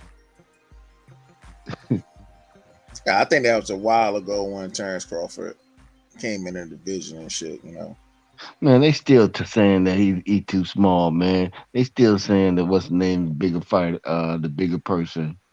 I'm hearing that shit today, bro. Yeah, I did hear it today. They was talking about, Errol's the naturally bigger guy. I'm like, man, this guy's at some point you're not the naturally bigger guy because you should have probably already moved up in weight. The other guy is more natural because he grown into it. The natural way the body works is you grow into something, like you grow into that frame and then you grow out of that frame. Like Errol Spence been fighting at this weight since he came out the Olympics, right? For the most part, in or around this weight. But once he got on that championship path, he stayed at 147. He was fighting up until 2015. He was fighting at catch weights like 150, 160. Yeah. Yeah, You see that with a lot of guys too when you first start in the game too, because you fighting whoever you can fight to get paid too. You trying to make money. yeah. Facts. Yeah, but he fought at 152 at the amateurs too. Okay. So I guess that's probably why he's saying like he's naturally the big guy, because he's got even he shrunk down just to fight at Crawford shrunk, yeah, because I remember Crawford shrunk down too. I remember it was a joint where Bomac was like, "Can you make 135?" Like, yeah, well, let's do that then. But it gives the fighter time to develop too. You know what I'm saying? And get that discipline of having to make weight. You get that discipline. You learn early to be disciplined. Yeah, but I thought in the amateurs Crawford fought at 132, and he actually moved up. I know when they said this. I know when they say he was going pro, they contemplated him starting at 140, and he was like, if you can make 135, make 135. Let's start there. That's almost a direct quote. Let me get y'all take on this. I don't know who else. Bias, did you speak on this Charlo clip? Let's play this clip again real quick. It's from $1 Million Worth of Game. The interview drops today, 7:30 p.m. It's gonna be 7:30 p.m. $1 Million Worth of Game. The full interview with Gilly and Wallow talking to Terence Bud Crawford about the upcoming anticipated match with Errol Spence Jr. for undisputed supremacy at the welterweight division. Let's hear it. He was cool at one point in time. You know what I mean? Like, me and Charlo was cool. Like, his brothers, all that. You know what I mean? Like, I always was cool with this guy. Him, his twin, and his older brother. But, like, for some odd reason, once I moved up in weight and, you know what I mean, started calling out Spence and, you know what I mean, that's his stablemate, he jumped in it. Like, dude, you know what I mean? Mind your business. Stay on the sideline. You can be like, man, Spence my guy, you know what I mean? But I'm cool with Bud, you know what I mean? I'm going to let them handle that as men. You know what I mean? Don't be, Spence going to knock you out. Oh, you know, man, we smoking Bud over here. Like, doing all that. Fix your mic, bro. Fix your mic. Warren, you got it. Like, just like Broner. You know what I mean? Broner, you know what I mean? He kept it G. I got to respect him. Like, you know what I mean? I'm cool with you, but I'm more cooler with Spence. And, you know what I mean? I believe Spence going to beat you. Like, he told me that to my face. Yeah. But he not going on, you know what I mean, social media. He not fuck Terence Crawford. Man, Terence Crawford. Man, Errol gonna knock him out and do all that other extra stuff. And then, you know what I mean? So he got to see you. Yes. He was cool at one point in time. You know what I mean? Like, me and Charlo was cool. Like, my man said, he got to see you. Yes. Go ahead, Bo. What's your take to that? Think Charlo, Bud Crawford said Charlo be doing the most. He was like, yo, just keep it moving. Stay out of it. If we cool, we cool. Like, almost like Sean Porter. Sean Porter just was like, hey, man, it's going to be you know what I mean? If you cool with, like, I heard how Wilder said it. Wilder was like, man, I'm cool with both of them, but it ain't nothing personal against Terence, but I'm riding with my guy. I'm riding with Errol Spence. You know what I'm saying? That's my guy. He been my friend for a long time. I think they was in the Olympics together, right? Yeah. And he was like, he said and then he brought up, you know, people fighting you in your country and your own country rooting against you over here, you know, which does happen. I mean, at the end of the day, you know, you're in a professional, you know, ain't no more rooting for your damn countrymen and shit. I mean, everybody got fans everywhere and shit. I mean, even when Devin Haney fought in Australia, he had people in Australia rooting for Devin Haney. So we can't get on that. Oh, well, we, you know, root against each other here in America. Well, when Devin Haney fought Cambosos, a lot of Australians was going for Devin Haney. So I heard a lot of boos in the arena, brother. They got overshadowed. But look, you remember Floyd fought Ricky? They was cheering for Ricky. There's only one. Man, he brought him over from Manchester. But by the end of the fight, though, they cheered for Floyd. Because Floyd stopped his ass. They did cheer for him. Yeah. But what I'm getting at is it's fans, people want to root for what they root for. You're no longer fighting for a damn medal. You know what I'm saying? You're not in the Olympics no more. They're going to root for what they want to root for. Well, he's riding with his guy. For whatever reason. But what's your take on what Crawford said about Charlo and how he said Charlo going to have to see him? What's your take on that? I mean, that's what it is. The pressure is on Charlo. That's why he's probably acting out the way he is. I mean, just think about it. Remember when the minute it was feels though that Terence Crawford was trying to go fight Jermell Charlo, it was the first thing he said. He said, "Oh, how he jumped from here to there? You know, when he go fight that tall, lanky motherfucker, you know." And then he started downplaying and saying that he ain't do as much as Danny Garcia. Now, who the fuck? What Danny Garcia do? You know what I'm saying? So he's giving props. He's saying, "Oh, well, he gotta do like Jerome Boots and his." Everybody know Boots ain't do shit at 147 yet, except just look flashy against a whole bunch of nobodies, you know. So to me, is the pressure is on him because he see that Terence Crawford is coming, and if Terence Crawford was to get past Errol Spence, he know the pressure is on himself. So I think that's why he's acting out the way he's acting out. Go ahead. It's open to everybody. Free Smoke Senior, love it. I love it. Free smoke. But I mean, if you do get there and he gets a Charlo fight, once again, it's going to rewrite the history books. It's going to we gotta really give Bud his flowers. You know what I'm saying? I know a lot of y'all already, you know, feel like he's there, but then he'll really convince me if he could pull that off. You know, that would be definitely unprecedented. The whole problem with that is that next thing is always a goalpost being moved. No, you can't move no goalpoats for that. Yeah, ain't nothing to move after that. Ain't nothing to move after that. If he beats Spence twice or beats him once convincingly, then beats younger Charlo, there's no goalpost to move, man. The field goal is good. You know what I mean? Right. Straight down the middle.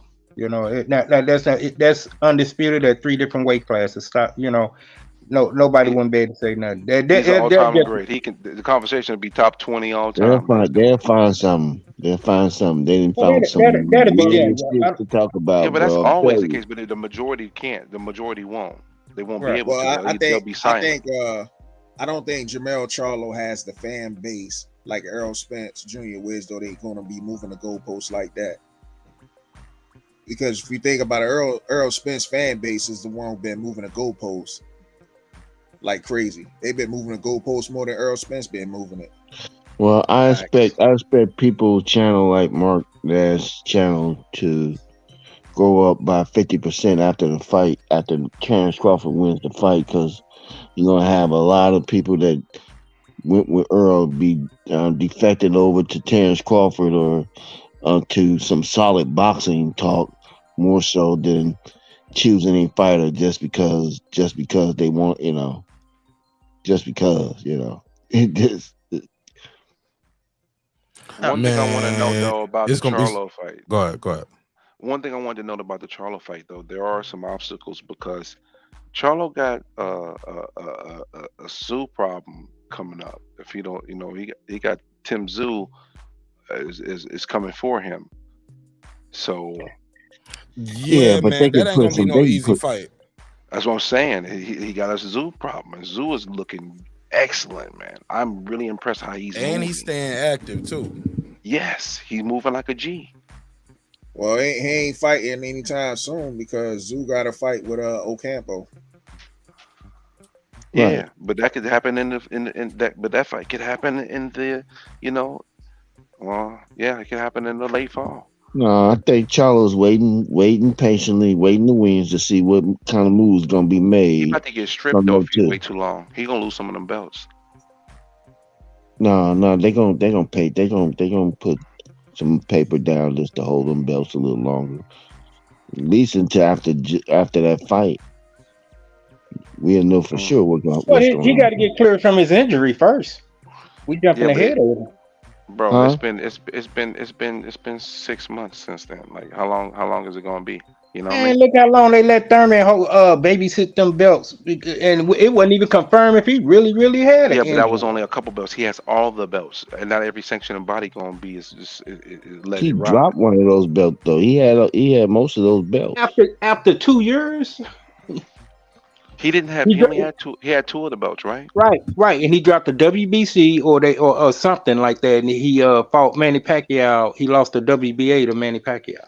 Yeah, but what I'm saying, he has all four though. Charlo has all Right. four. Not All every right. sanctioning Yeah. body gonna give it that same leeway. So he might end up getting one of them pulled. With He might get WBO, stretched for. WBO ain't gonna move nothing. They gonna want to see what happened with Crawford.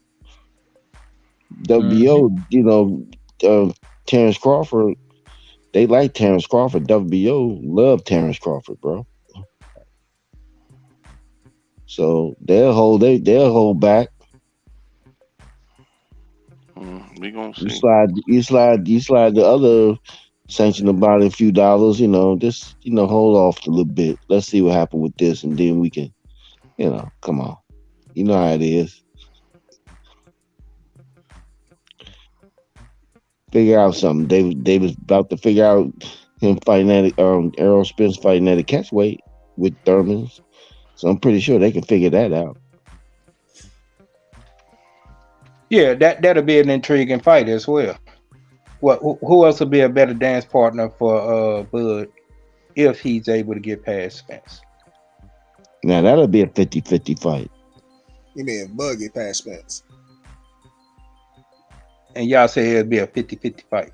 I think Charlo will be a better fight for only because a better challenge, if I could say that.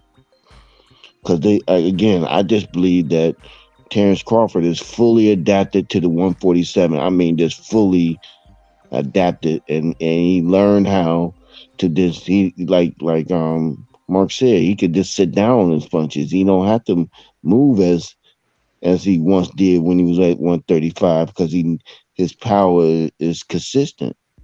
And I guess he's starting to figure out that them boxers at that weight don't have the kind of speed that he has as well, Well, he got to adjust to the power as well, and that's one thing that He adjusted. How many fights do you need to adjust? He knocked out 10 people. And who hits like Spence out of those 10 people? I mean, I can say the same about Earl.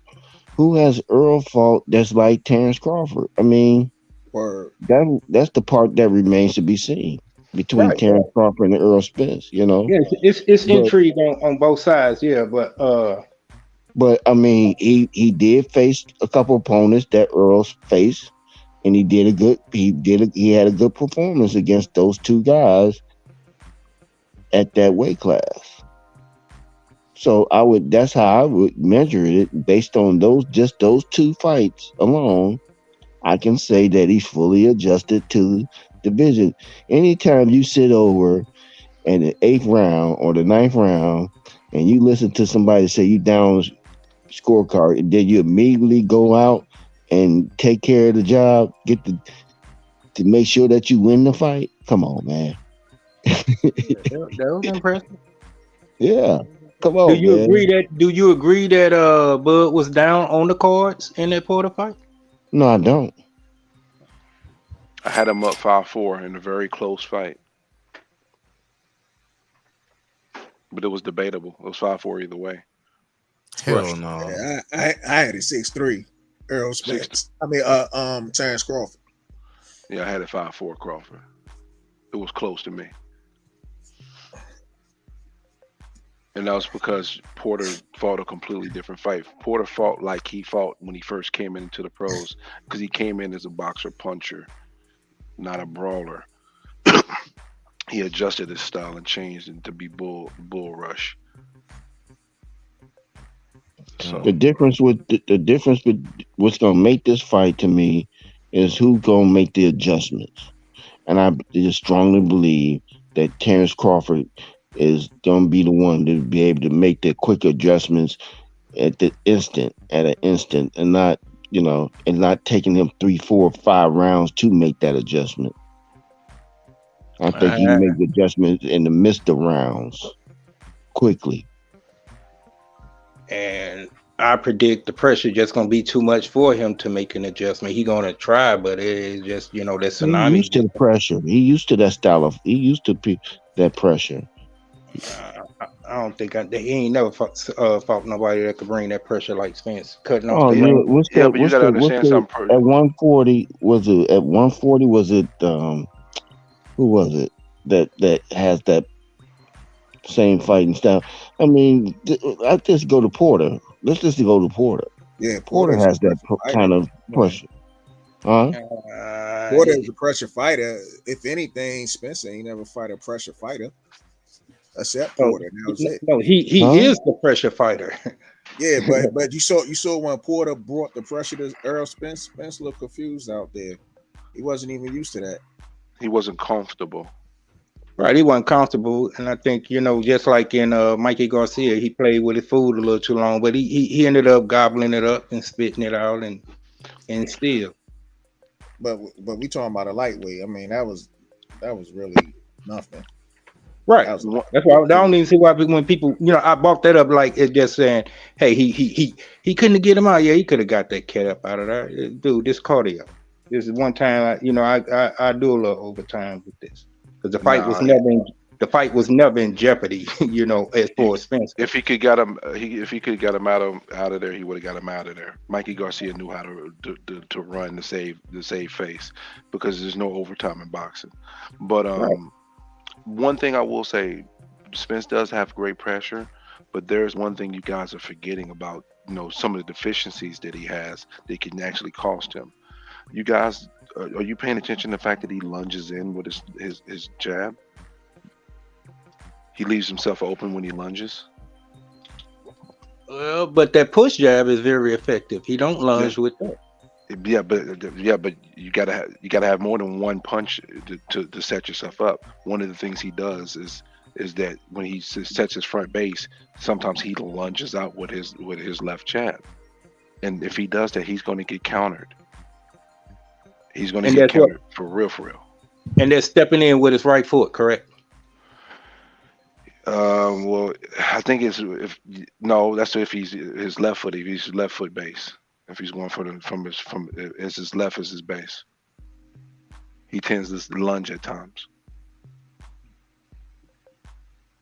I ain't gonna lie, bro. I don't see that, yo. And y'all know I'm rooting for Bud to win. I think Errol Spence has a very disciplined and controlled jab.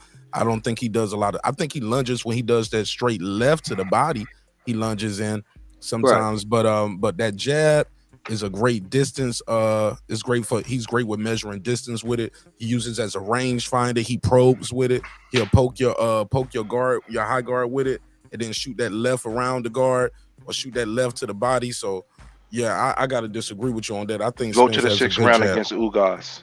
I mean, you can find one spot in any fight, but it's not one spot. He landed 0 out of 28 jabs that round. That's what hurt him. Okay, that's that fight. Name the other 10 fights where he's doing that. I mean, I could go do the research for you, but I'm not going to do that right now. I was just saying, you can find one fight of it, but I can name all those other 10 fights and show you his jab. Spence got a great jab, man. He does have a good jab. He does. But I'm saying sometimes he lunges with it. So Felix Diaz would be the closest thing to something that, if you had to find something that was close, Felix Diaz his fighting style is similar to Errol Spence. Nah, man, listen, Bud ain't fought nobody that can pressure like Spence. No, I'm just don't even try to bring any of those guys up because they don't have no value. Because it's nowhere near the same. Just to be honest here. And again, I got Bud winning, but I'm not mentioning any of those previous fighters matching up to Spence because it's just not a comparison. Well, we're talking about the style of fight, man. We're not talking about what we're talking a style of fight. I mean, you can't find anybody that matches up to what Terence Crawford. I mean, you can't just say ain't nobody like Terence Crawford, ain't nobody like Earl, but the styles are what we're talking about. He asked me who has Terence fought that's even comparable to Errol Spence. So I brought up Felix Diaz as that same similar style. And he was able to be as effective at it. He was able to be as proficient in that style. Right, he's able to beat Felix Diaz with that style of fighting. He's used to that style of fighting. He's seen a bunch of different styles, whereas I think that most of the fights for Earl has been similar, the same style of fighting. flat-footed fighters. No really good footwork. I wouldn't say Earl don't have good footwork because he's the No, master. I who he didn't faced. say He said who Earl. he I said faced. who he faced. Oh, They okay. really don't have that good footwork that I can say that Terence Crawford got real good footwork, man. Really good footwork, bro. Well, what's going to impress me if and it's going to come, and Spence going to impose his will, and if Bud is able to withstand that for however he gonna need to, it might have to go all 12. That's going to be a victory within itself.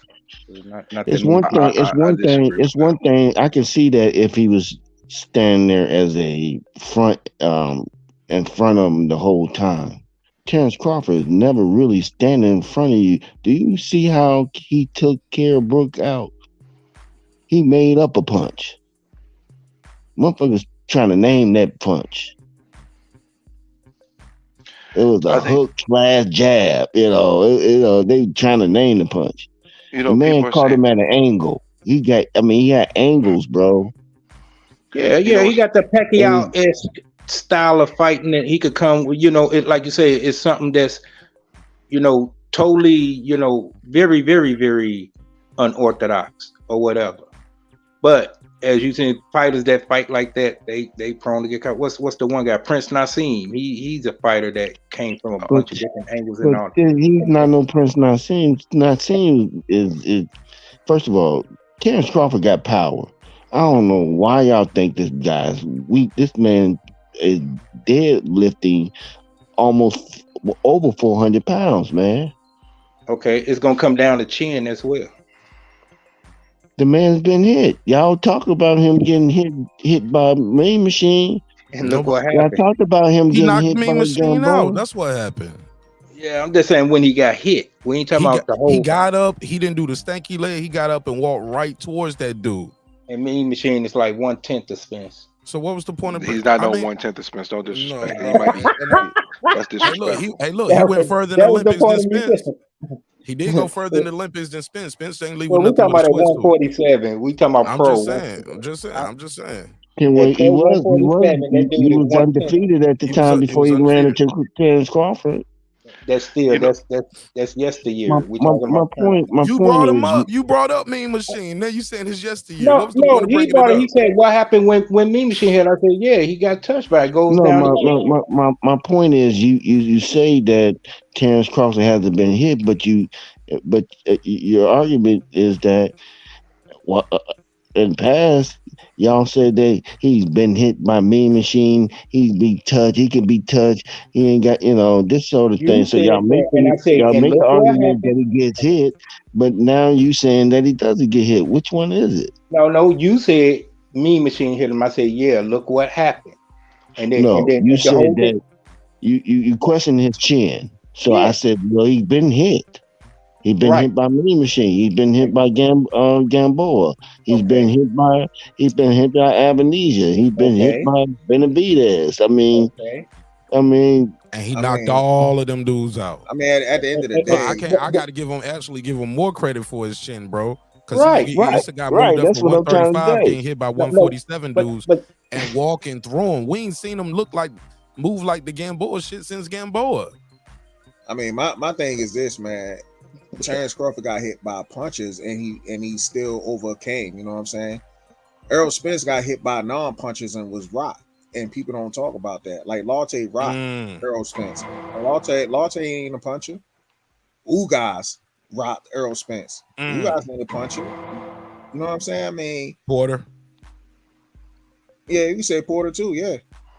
And just like what y'all say, all them cats ended up tasting the canvas. But what my point is, what y'all jumped to, Crawford ended up taking them cats off. But what I still stand on is them cats ain't measuring up to the power that Spence will be delivering. That's what I'm saying. And my point was, let me land the plane. Okay. Let me land the plane. I was almost finished. And if Crawford can withstand that. It's just because to me it's still a question. Yeah, he took their power. Can he take that power? If Crawford shows that up into the 8th round, yeah, that's going to be impressive. I think now that's when the tide's really going to turn. Spence might be like, damn, what else can I hit this cat with? See, I disagree with that. I think this is why I think the actual key to the fight is: can Spence take the shot that he can't see? If he's able to take the shot that Bud lands that hurts everybody else and it doesn't hurt Spence, the dynamics of the fight will change. Because that means that's what's going to be the key. That's the key to the fight. This man got power in both hands, bro. Not just one, both. I think both of them got power in both hands. Nah, not like that. Not like this, where the dude just switching styles that can knock you out with, from the conventional stand or the righty stand. I got a right jab, he got a left jab. Like that's. But Bud hasn't been as good in the conventional stand as of recently. In his last 4 fights, he's not been great in the conventional stand. They all ended knockouts, and he takes their jab away. He starts off like that to see their jab, their timing, their movement, and once he see that, he gives them a different look. And it's a defensive position. And man, it's a lead position. It's a dominant position too, but it takes their jab away. And never forget, when Spence get into the ring, it's going to be 469 days out of the ring. 1 year, 3 months, 13 days. Of training with the Charlos. No, and no, he got a card. He ain't training with Charlo. Like that Charlo injured too. What you mean? Right? How you training with Charlo? Charlo had a whole cast on his hand. Errol Spence got in a car accident December 10th. Said some things hurt. We seen him on the beach. We seen him in between the weights with the puffy cheeks. Like, so let's act like he ain't, bro. He has not been training for these last 469 days, King HMF. That's just not true. That's just not true. The other guy had a fight. Let me see. Now that's 469 days. Let me put that in the chat so I can remember that number. Let me see, how many days has it been since Bud last fight? So it's going to be December the 10th, right? 12, 10,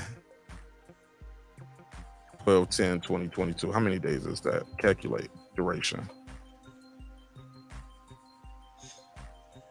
231 days, which is 7 months. 7 months, 19 days versus 15 months. That's a big difference, bro. And he's active, and he's not coming off an injury. He's gonna beat this dude, dog. He's gonna beat this dude. Spence got too much going against him right now. He gonna lose this fight, bro. Well, if he lose because of injury from what you just said, I mean, okay, that's cool. No, it ain't gonna be from no injury from what he just said. No, he losing from all of these things. He ain't got the skill sets, bro. He don't check enough boxes. He just don't check enough boxes compared to Terence Crawford. It's right here. Championship experience. No, I saw that. But speed, concentration, footwork. You only need to be a master of one of those boxes to win the fight. Huh? You only have to be a master of one of those boxes to win the fight. We talking about it. Oh my goodness! Not if the other guy check all the other boxes, bro. Yeah, okay. Now, yeah, you could go to that, but I'm saying you only got to be a master of one on the win. We just said that with the John Tate Mike Weaver fight. John Tate beating that dude ass for 14 rounds, 2 minutes and something seconds. And then all he had to hit him with a haymaker and knocked his ass clean out. No punching chance. Everybody got punching chance. Okay. Everybody got punching chance. But that's for every fighter, though. Every fighter come with that. If you step in that ring, let me ask y'all something. That's not a skill. Do y'all think this fight is going to live up to the hype? Yes, by all means. Up until they get into the ring, then it's going to be a fish fry. Because remember when Manny Pacquiao, Floyd Mayweather, right? They said the fight of the century. And that shit ain't live up to the hype. Well, that's because Manny Pacquiao couldn't be the force to issue, and so it's a different dynamic. It's not the same dynamics. They handicapped Manny Pacquiao, man. They let that man go through some wars, bro. Oh my God. Get off the gas. Never heard of it. Off the gas, bro. Never heard of it. They handicapped that man. Oh man, you got to keep winning. Floyd didn't have no wars. No, you got to keep winning them fights. Nah, Floyd fought several guys. Money Mayweather Floyd fought several guys. That shit could have went the other way. Exactly. If he wasn't on his shit. Yeah, he fought a Canelo, bro, a young Canelo, and beat him. Right. Man, come on, Canelo was in there was taking 18, people's head off. 19, Stop it, 20. bro. Nah, Canelo was older than 23. 20, and he was taking people's heads off out here. Man, in the famous words of Dennis Green, Pacquiao was who we thought he was. Shit, I won money on that fight. They knew he wasn't gonna beat him. And plus, you talking about he got knocked out and all that. Spence been in a hospital from a car wreck. He was knocked out too, but he's still gonna come in and show and prove in this fight. So ain't gonna be no excuse. Yo, also Freddie Roach is on record as saying they held up that fight. Exactly. They could have been made that fight. Yeah, so that all came down for the drug testing, right? Mm-hmm. Yeah. Talking about he was scared of needles and all that, but you got tattoos on you. How that there wasn't no slick on tattoos. There was, man. What you talking about? That's the propaganda I'm rolling in on. It was stick on tattoos, bro. Come on. No. You wash it off after the fight is over. Hell no. You saying you got this shit out the Cracker Jack box? Yeah, you know how it go. Shit. Putting a case on that. Right. You wash it off when you get in the shower and everything. You wash that shit off and you put one back on, you know. Now Pacquiao just wasn't who we thought he was. Yeah. So no, that wasn't the fight. And you're gonna find out Earl ain't who you thought he was after, you know. Oh, I ain't gonna disrespect Pacquiao. That's a fucking legend, man. He just couldn't fuck with Floyd. That was it. Right. That's what I'm talking about. In comparison to Floyd, he wasn't who he thought. Well, I mean, I knew he didn't have a chance. I did. Well, you know what? It's funny you know how to judge that fight, but you can't judge this one. I think I'm gonna be still betting 1,000. Okay. All right. I'm having a fish fry on July 29th. I'm gonna be looking for you, Warren. Now I'm gonna be looking for you, Warren. Let me go ahead and start hitting the screen record on this so I can hurry up, bring it back up and shit. I'm saying, oh no, you wasn't saying, and you, but I could get people that still owe me money from that Pacquiao fight. Scared to pay up this shit. They know what I was saying for years and years and years. There's no point of doing that because it's gonna be a waste of your time. Because when it's all no, you might play duck goose. You might be hiding. I hope you pull up when it's over. No. We're gonna pull up, dog. Mm-hmm. Right now. Pull up. The pressure is on y'all. You know what I'm saying? No, it's not. Let me tell you something. National Fried Fish Day. Let's get it on July 29th. All the pressure is on Errol Spence Jr. Trust and believe. Okay, well, he is the A side. He got the 3 belts. He was the one that said, I'm taking the easy road. I'm saving Terence Crawford for last. He better win. 330. You got the flow. Tell him your name, where you from. Yo, what's happening, neighbors? This is that guy, Eclipse, broadcasting live from the great state of Ohio. How's everybody doing this fine night? What up, Clips? It's good. I'm great. Just enjoying the conversation. Here, King Asia Math over there sounded fishy, but it's all good. It's all good. No, we love you, King Asia Math. It's cool. I'm excited. And to your Pacquiao conversation, Eddie Pacquiao was exactly who I thought he was. I won 1,500 on that fight myself, and I had the satisfaction of watching that fight in a room full of Pacquiao fans, and made everybody pay me right there. Oh, that felt good. That was like when the Giants beat the Patriots. That felt good. Oh yeah. Hold on. You made it out alive because you know how Pacquiao fans are. But yeah. So I wanted to call in. What happened on the undercard to the Conlon fight, Mark? Hello. Mark. What was the question? Hello. Did he hang up? He hung up. You got to tell him to call back. I think he was asking about the undercard. Undercard of it might be for the Spence Crawford. That's why I was going to talk to him because I'm the one that's presenting what potentially looks like could be the card. I think he asking about the Mike Conlon undercard where he got knocked out. I wouldn't know. I didn't watch the whole card. I missed some of it. I was cutting my grass My, today yeah, I and fucking kicking it with the fam. I missed the fight. Mike Conlon got knocked out again. Yeah, man. In like the 5th or 6th. God damn. And it was right after he landed a pretty decent shot too. I watched the back end of the like his chin is questionable now. Yeah, he kind of got hit with like a uppercut when he was bending down. Almost looked like Lubin. Like when Lubin got knocked out by Charlo, kind of looked like that almost. And that guy ain't that good. I'm sorry, man. Lopez ain't as good as people. Them punches were sloppy, loopy. Man, he ain't all of that at 126. I'm sorry. Did you see the way he was throwing them punches and how sloppy they were a lot of times? I didn't only seen the knockout, so okay, yeah. I can't speak on it. Yeah, man. His that joint wasn't looking good, man. I was like, damn, man. Like, yeah, he gonna be food for somebody, bro. At 126, he food right now. Damn, I'm looking at the shit. So I guess Lawrence Okoli fucking lost and shit. Yup, he lost too. He a bum. Oh, here we go. Here we go. Go ahead. Bro, it's boring style. I'm sorry. Yeah, I'm. I ain't gonna lie. His style is boring. I ain't gonna front on that. That's his fighting style is the type of style to put your ass to sleep and shit. But it's like you can't go to sleep watching the Coley fight. You better go to bed then. Man, I mean, and that one judge scorecard that had it tied was the biggest ridiculous. He got knocked down 3 times and had 2 points taken away. How you gonna have a tied scorecard? I'm like, y'all wow. What score? What score is that? What fight? One of the scorecards in the Coley fight had it a draw. Oh yeah. That was crazy. That's past crazy. That's Rolly Romero crazy. It ain't gonna be no outrage for it. I'm gonna tell you another thing. It ain't gonna be no outrage. Why? Go for it.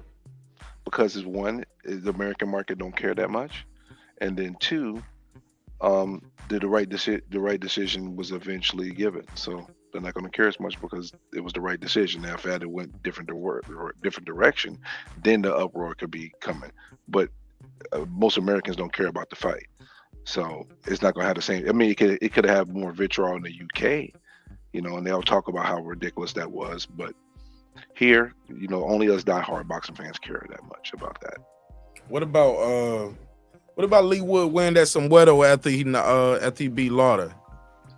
You think people care about that because he got his revenge. He got the belt back, but he dropped him, I believe, once or I know he dropped him once. So I might have dropped him twice.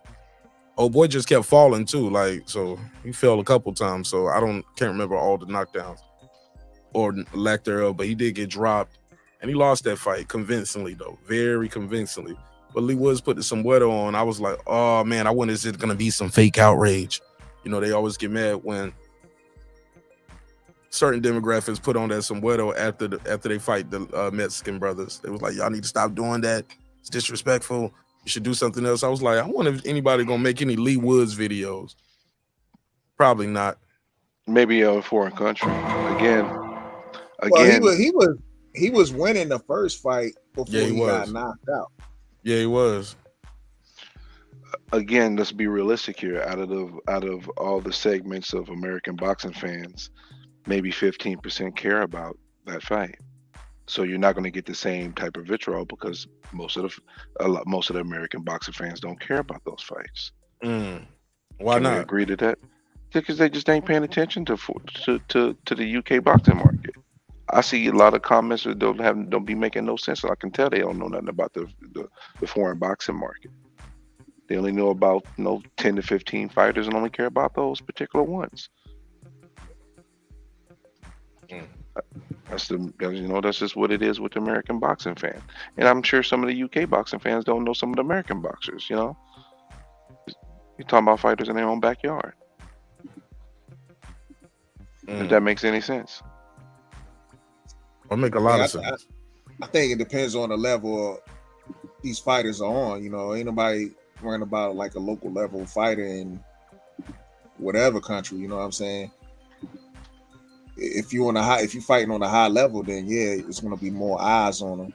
Yeah, if you champion Anthony though. Josh, if you Anthony Joshua, if you Tyson Fury, if you know, but I mean, like right now, if Dylan White fought Jermaine Franklin. I mean, when they fought, how many people in America cared about that fight? Be honest. It never heard of it. Exactly. Exactly. I paid attention to it because I wouldn't say I'm a diehard, but I like boxing. I pay attention to women's boxing. You know, I know a lot of the women fighters, but if you ask the average boxing fan in America, they couldn't name you 10 female boxers. They couldn't outside of the top guys in the UK and foreign markets. If you take away Triple G, I mean, even right now, a lot of the American people don't even know who the hell Better Beef is or Beterbiev, and he's a phenomenal champion, you know, at light heavy, right? I think a lot of people know what Better Be is. Made. Yeah, a lot of us hardcore, but if you go one step down from the fandom in boxing, I guarantee you 50% of those people don't know who Beterbiev is. I mean, if you talk about casual fans, and of course, because casual fans, they only going to go with who's popular as far as name and recognition. But that's where the money is made. The core of us is only. I mean, like if we took away all casuals and it only could be hardcore boxing fans, the highest pay-per-view you're going to get is 300,000. The money is made when people who don't necessarily keep up with boxing get intrigued to it. That's where the money is made. Y'all heard about Hannah Gabriels might be getting banned for life? Well, for getting popping dirty like that, I'm gonna be surprised. Did y'all hear about it? Nah, I ain't hear about that part. She did it. She did a like a IG live. She almost started crying and stuff and doing it. And she was like, "Yo, I'm not a dirty fighter. I didn't cheat." She goes back and forth from doing it in English, and it's like she does her own translation. I could play it, man. But what y'all think of that? Hannah Gabriel's popping dirty. I brought that up because you had said people can't name 10 female boxers. I don't know about banning for life because we got to be even across the board. Because if you're gonna do this to the women, you better do it to the fellas as well. Has she popped dirty before or something like this? That's not a first time. She popped dirty before? I'm saying I don't think they would do that for your first time ever, right? Your first time ever, you get banned for life. But I never heard her popping dirty before. Maybe Me neither. I'm out of the loop. But that's why I'm saying it's got to be even. But I mean, she don't have too much career left anyway. You know what I mean? Well, she's 40. Yeah. So if they ban her for life, was that 6 months, a year? I mean, you know, her career is about to be finished. That's her retirement party. You know, I thought this was gonna probably be her last fight in the first place. Cause she hadn't fought a year and 8 months. She's already inactive. Y'all want to hear? Whoa. Let me see something. Hold on. Well, here go another female, Gabriela Fundora. She been on the hot streak. She been active. Dang, I got crickets. Who? Never heard of her. Oh no, I'm over here pulling up this Hannah Gabriel's IG live. I want y'all to hear what she said. But when the video started, her legs flash open. I'm like, whoa, let me see what we seeing right here. What, like, can I show this? Like, it's almost rated R. I didn't know what I was about to see, but I was sure gonna look. You know what I'm saying? Okay, let me share. This is her this via Hannah Gabriel's Instagram live, and this is her reasoning for whatever transpired. We gonna be able to see it?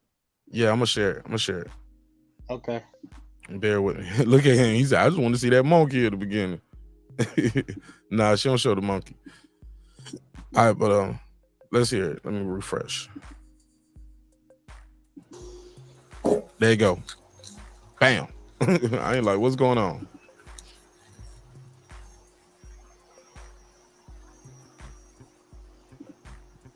Let's see. Muy buenas noches a todos ustedes. Les habla su campeona Hannah Gabriels. Good night to everybody. This is Hannah Gabriels. I'm going to wait for everybody to connect and get into the transmission. Many, many kisses to everybody. I'm just waiting for people to, to get in. Have an amazing night, everybody. It is my honor and pleasure to be with you tonight. Que todo el mundo tenga una gran noche esta noche. Es mi placer estar con ustedes esta noche.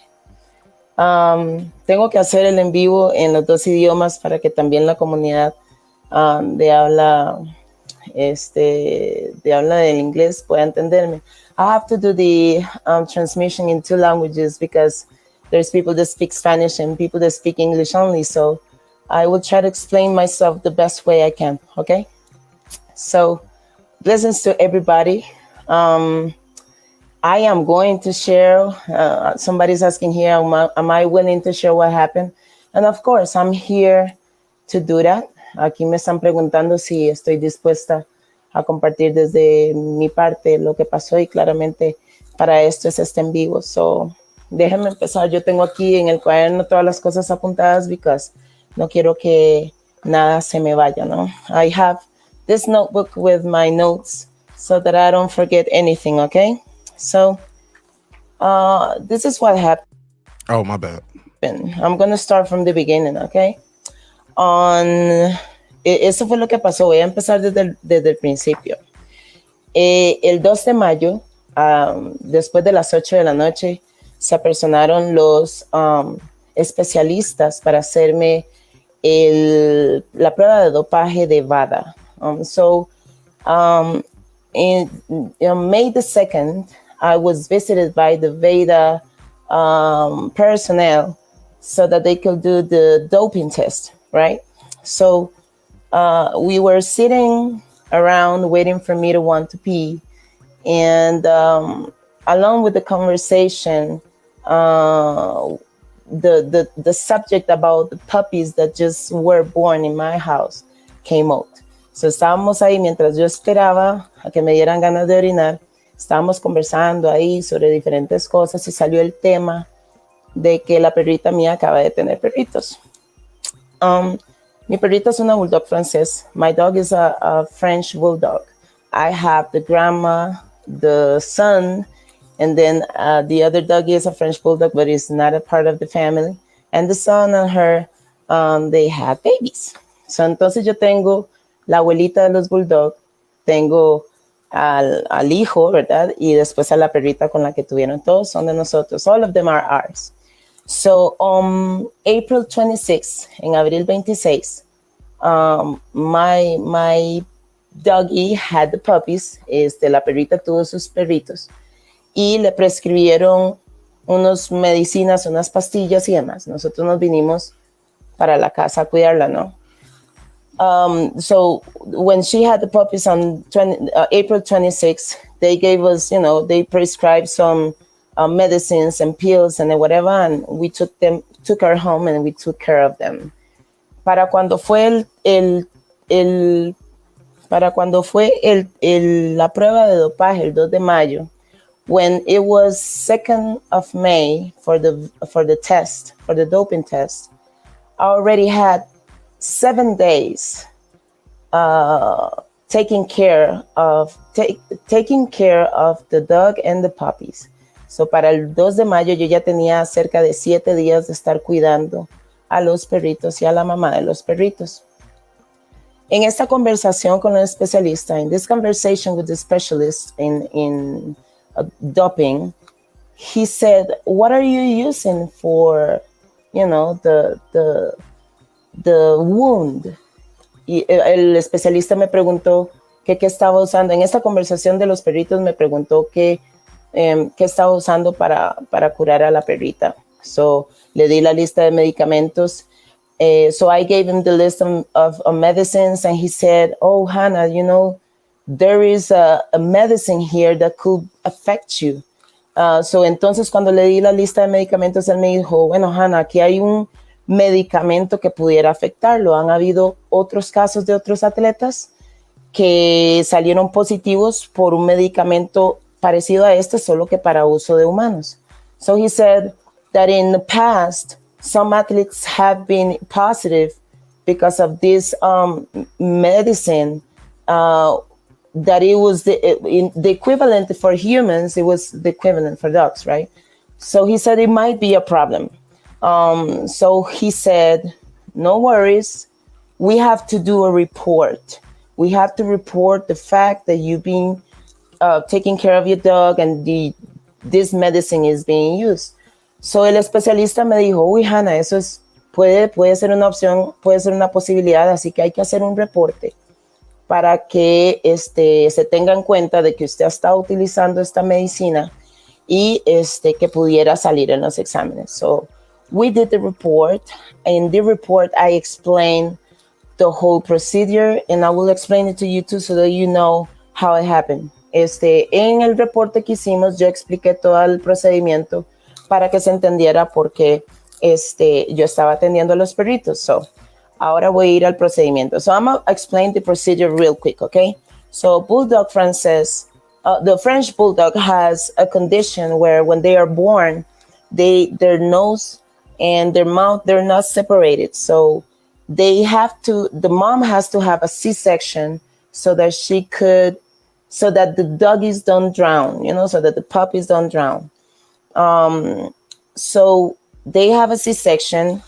The mom has a C-section, and then the doggies, you have to stimulate them. Every time that they're going to eat, you have to wake them up, stimulate them for them to pee or to do number 2.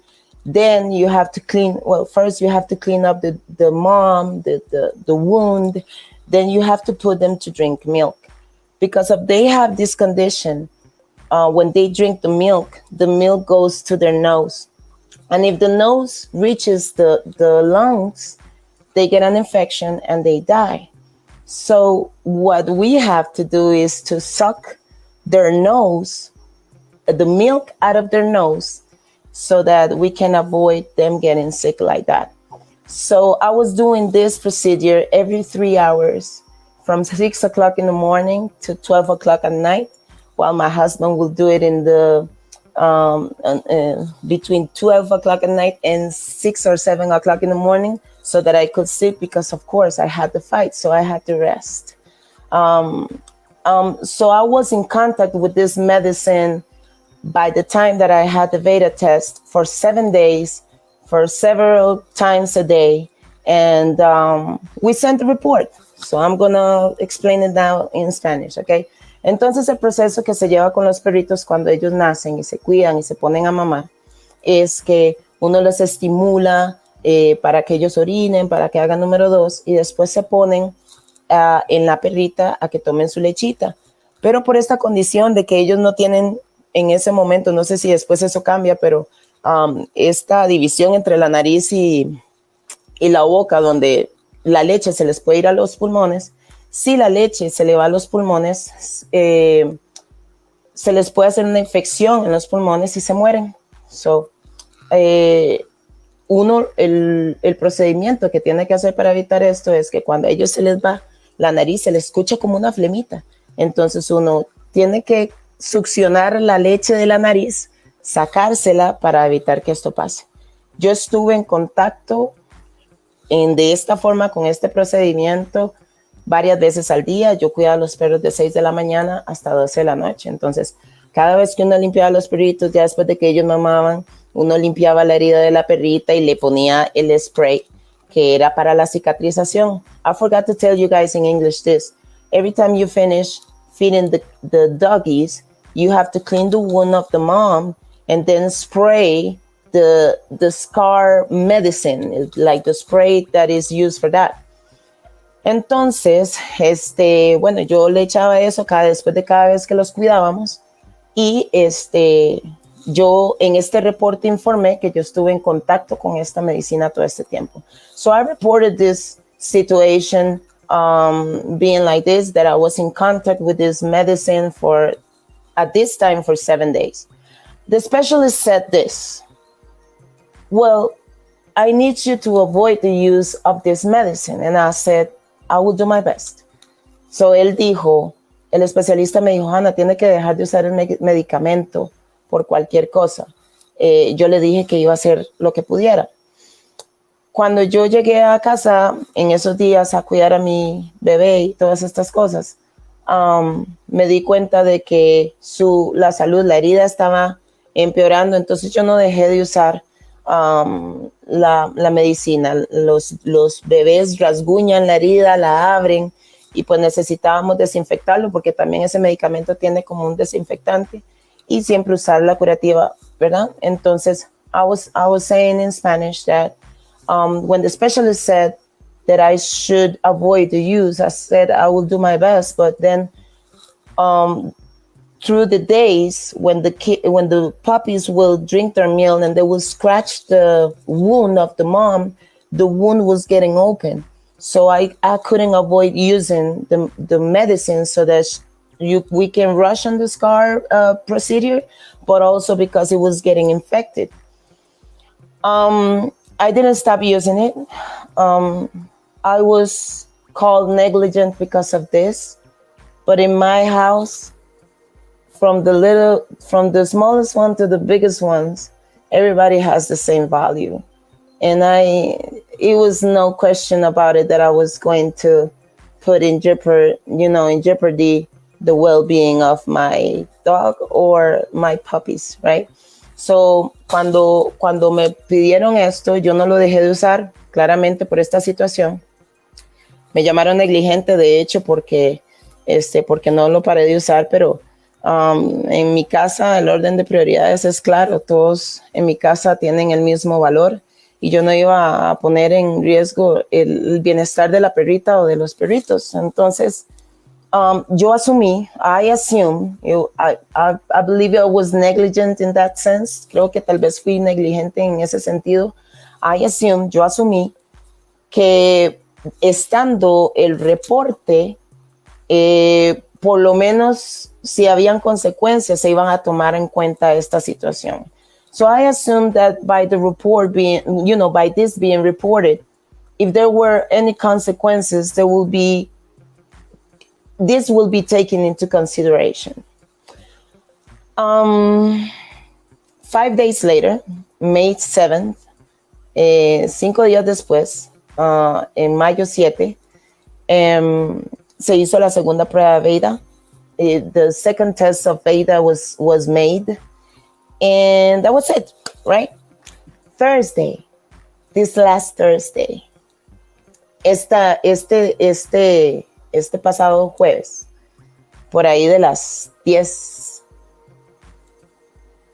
No, fue el miércoles. It was Wednesday. Por ahí de las 3 de la tarde, by 3 o'clock in the afternoon, I got a call from a manager and he said, you have an adverse result with Veda. El miércoles en la tarde me llamó mi manager y me dijo que tenía un resultado adverso en Veda. Me dijeron que la pelea ya no iba. They told me that the fight wasn't going anymore, and I asked why. As they said, it was something present in the urine test. Yo pregunté por qué y me dijeron que había algo en la prueba de orina. Me dijeron que en ese momento estaba enfrentando un año de sanción. So they were telling me then that I was facing a 1-year sanction. Then my manager asked me, do you want me to tell them to open the second test? If they open the second test, and if the levels are the same or more or whatever, they will sanction you for 3 years, and the sanctioning bodies will sanction you for 5 years. I said, open it. ¿Verdad? Cuando a mí me dijeron lo de la primera prueba, me dijeron, bueno, te estás enfrentando a un año de sanción. ¿Quieres que abra la segunda prueba? Si los niveles son parecidos o más, o los expertos deciden que no están, ¿verdad? Que no están claros, te pueden sancionar de 3 a 5 años. So yo dije, ábranlo, ¿verdad? Yo confiada. I said, open it. I trust myself. I don't need to cheat. I've always been the same. I've defended many titles, many years. And, I trusted myself. So I was like, open it. Entonces, yo he defendido muchas veces mi título. Yo les dije que la abrieran porque todo bien. al abrir la segunda prueba, los niveles aparecen aumentados. Y bueno, entonces me dijeron que me enfrentaba a esta sanción de 3 y 5 años. So when they opened the second test, they told me that the levels are higher and that I was facing a 3-year and a 5-year sanction. It was very sad for me. Fue muy triste para mí.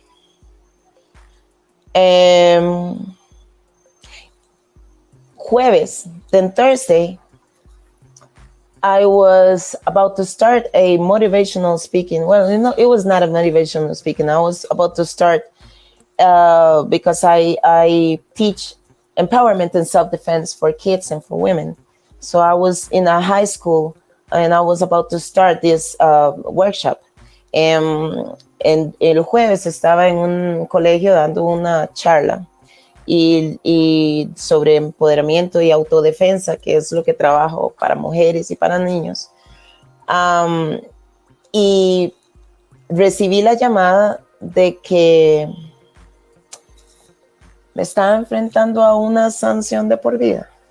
So when I was at that high school, I received a call and said that I was facing a life sanction and that in about, some hours, there was going to be a press release destroying me. That the next 48 hours were going to be very, very harsh.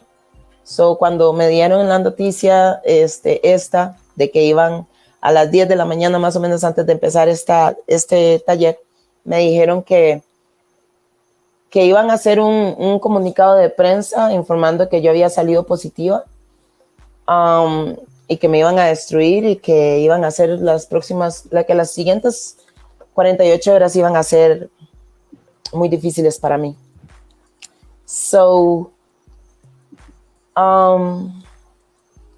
listen, I have learned in my life that when there is a big storm, you need to sit down a little bit.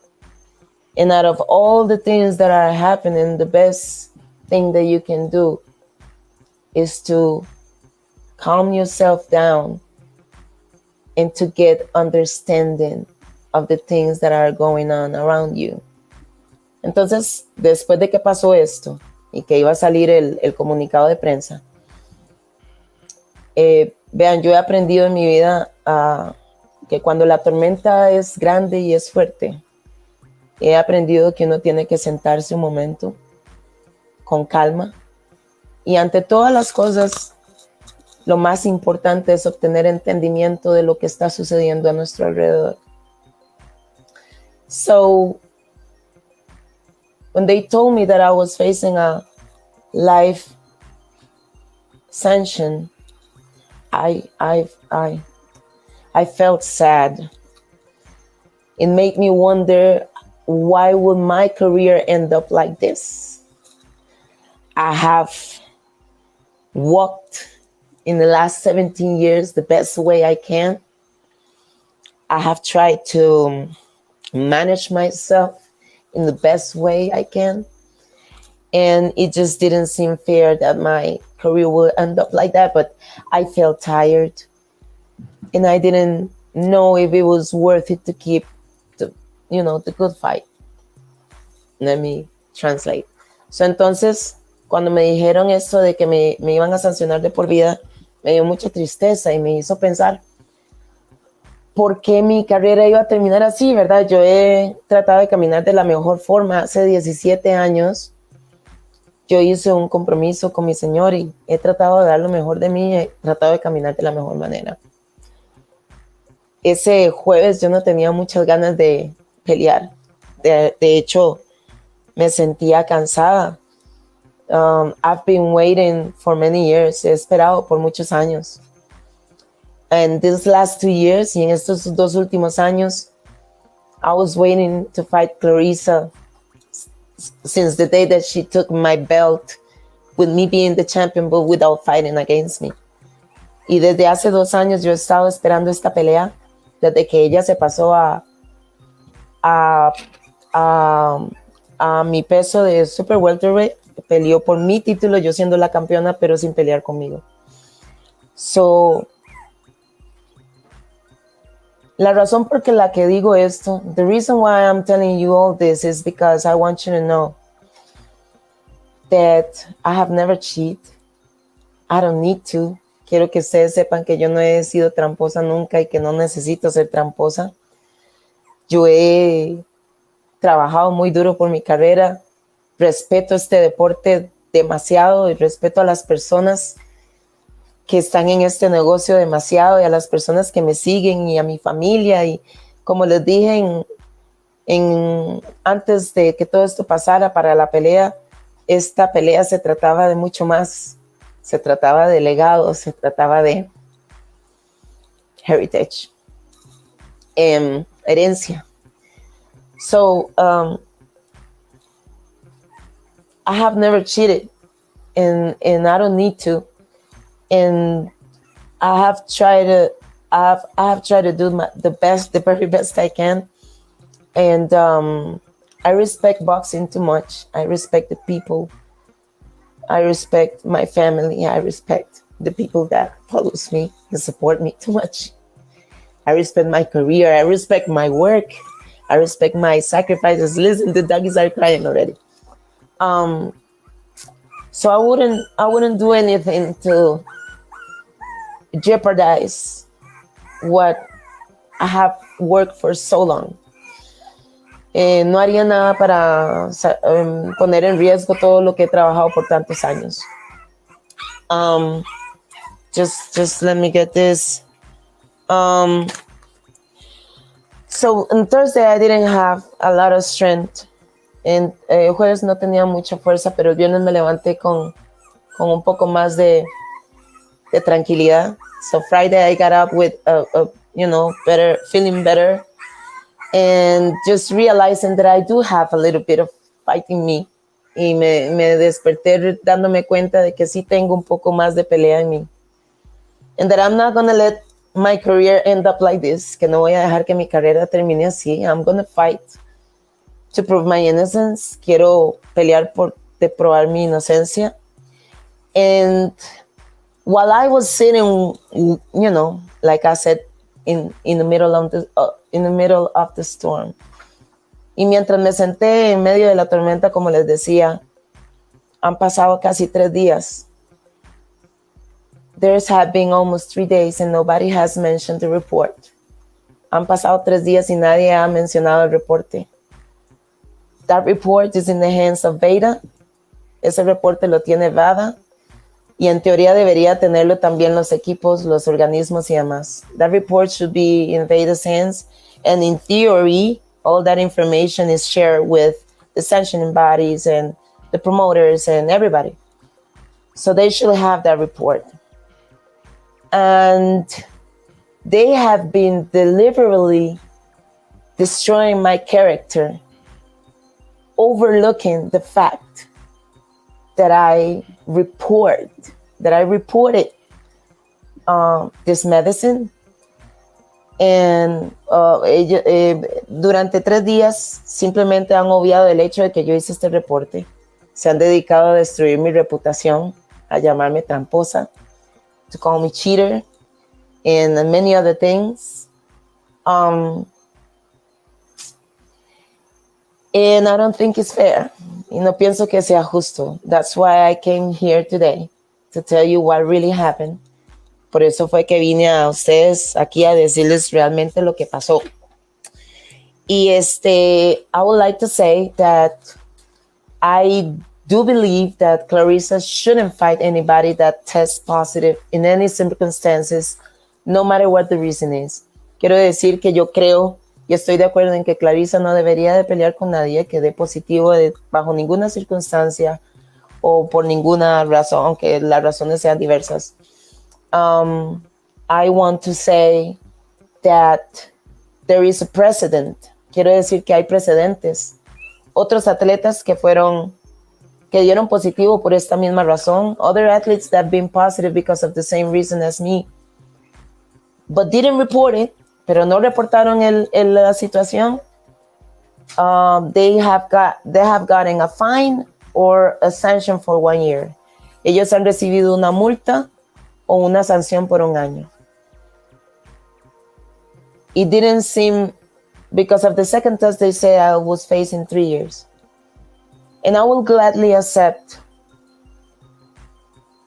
what the fine is, or even if the sanction is for 1 year, I will accept it gladly because the well-being of mine is first. Yo con todo gusto acepto la responsabilidad por esta situación. Para los 7 días que estaba esta situación, yo no sabía que eso podría ser un problema, pero yo asumo la responsabilidad y en este caso, si fuera una multa o si fuera una sanción de 1 año, yo lo podría, yo lo podría aceptar. But it just, you know, the thing is that I am facing like a life sanction. Y ahorita el tema es que estoy enfrentando una sanción de por vida, and I just wonder, why will they sanction me for life? I'm a 40-year-old boxer. I haven't done anything wrong. And it's okay if they don't accept it. I can live with that. But I don't think it's fair. So estaba diciendo que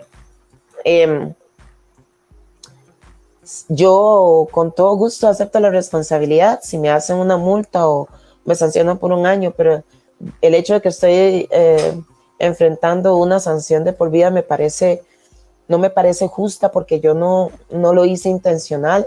Esto ni siquiera era de mi conocimiento y tan pronto supimos de ello lo reportamos, y eso es lo que no se está tomando en cuenta en esto. Entonces, I decided that I am going to fight to prove my innocence.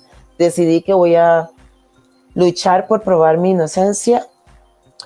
And all of these people will have to respond for overlooking that report, not mention it, and just destroy my character as they are doing right now.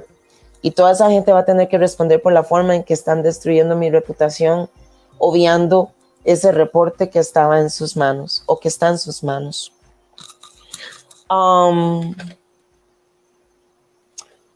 Two more things.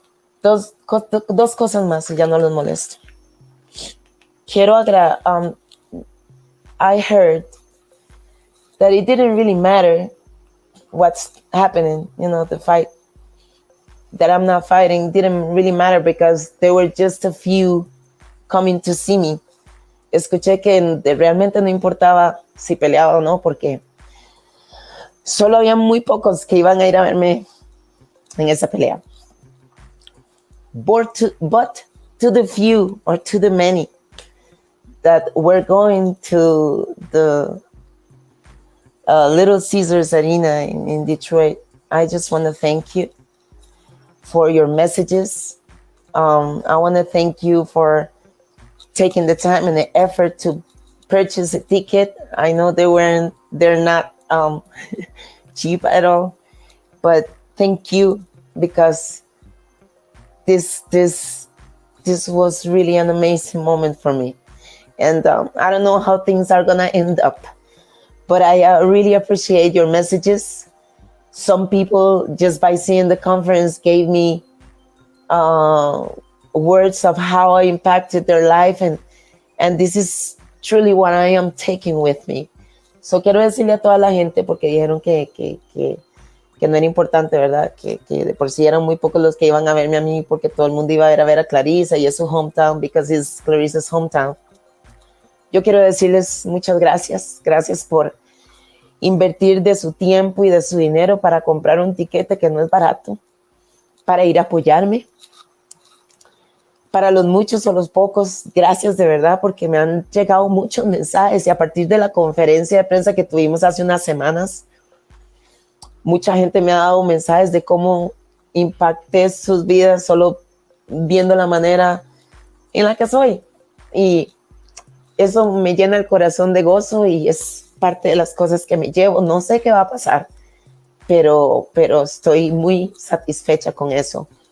Quiero agradecerle también a todos mis amigos, a toda mi familia, a mi equipo principalmente, a mi esposo, mi manager, toda la gente que ha estado cerca, toda la gente que me ha escrito o llamado para decirme que no importa lo que sea, ellos confían en mi carácter, confían en mí y saben de qué estoy hecha. Right. Gracias. Gracias. Estos últimos 17 años he sembrado para eso. Y a pesar de la tormenta, Nada. estoy cosechando esto y me llena de mucha gratificación. I'm sorry, I'm not supposed to cry. So I was saying that thank you to all of those who purchased a ticket. I don't know how many there were, but I was really, really excited to meet with you on the way in, for the many that we made plans to meet at the weigh-in, and I really, really, really wanted to be that night there with you. No, you didn't. Like I said, I'm gonna fight to prove my innocence. I just wanted to thank you all and to thank my team, to thank my husband, to thank the people that surround me, my family, all the people that know me and you should have had all them people taking care of that dog, letting me know that no matter what all them people she named, my team, my family, my husband, all the people around me that know me, you should have had them taking care of them dogs after you was told to stop. No one. Wow, yippee. Nah, fuck and that they are with me. Thank you so much. And just to end up, I'd like to say something to you, Clarissa. Okay, what you gonna say to the quote? Listen, I am not a cheater. Technically, you are. You tested positive. They told you not to be in contact with it no more. It's on the banned substance list. That drug imitates mimics what testosterone does without the estrogen. So that drug is testosterone. They told you not to. You said, I'll do my best. No, your best is, that should have been like, okay. Now I know I'll do my best. I'm sure they told her, oh, look, you can't use the drug. It's on the banned substance list. Somebody said in the chat, that's a quick Google search. Look this up, see what it is. I'm sure they told her why too, right? I don't need to. Let me hear what she said. I don't need to. I am not half of the boxer I was 5 years ago. I don't need to cheat. I don't even need strength, like I told you the day of the press conference. I may not be stronger than you, but I don't need it. I have the intelligence and my capability of learning, which I believe is one of my biggest virtues. And I have learned so much that what I got is enough. I will fight to prove my innocence. And I will fight for my career not to end up like this. I don't deserve it. I didn't work this hard to leave it to your hands and to your big mouth. If I'm able to prove my innocence, if I'm able to make that report valid, I will see you soon. Nah. I will see you soon. Nah, you ain't fighting. And to all of you, you'll just do better next time. Thank you so much. It is my honor. My honor. No. It is my honor to have the support of those who believe in me. Thank you so much. Gracias a todas las personas. Gracias a Boxing District, a la gente de Boxing District. My people from Boxing District, they I think it was Wednesday afternoon after I received this news. They gave me those beautiful roses you got there and a big letter with many great things that they wrote. And I just want to say thank you to all of you, a toda la gente de Boxing District, del gimnasio de nuestra familia, como la llamamos. Gracias. Ese miércoles ustedes levantaron mi espíritu de tal manera. Y aunque tuve que darle las malas noticias de que la pelea no iba, We good, Nash. I'm good on that shit. Listen, I mean, she don't deserve to 5-year ban or nothing. If other fighters have got 1-year bans and didn't notify them, but at the end of the day, all the people that support her, all the people that support her should have sent their gloves. She said, right.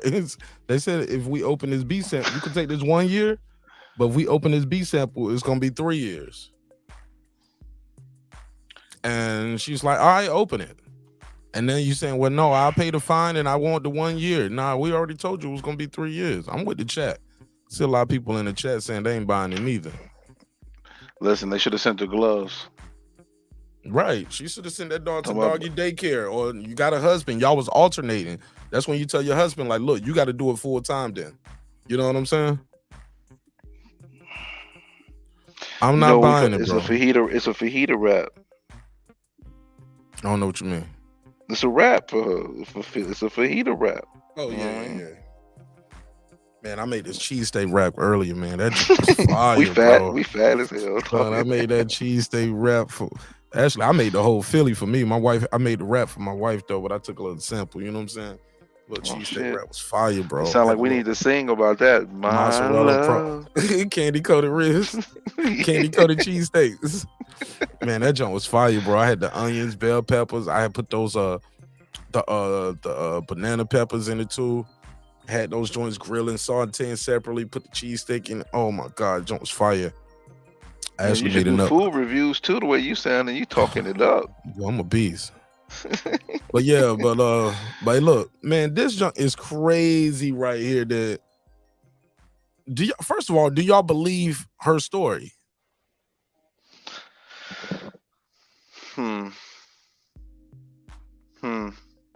My brother Ace in the building. What up, family?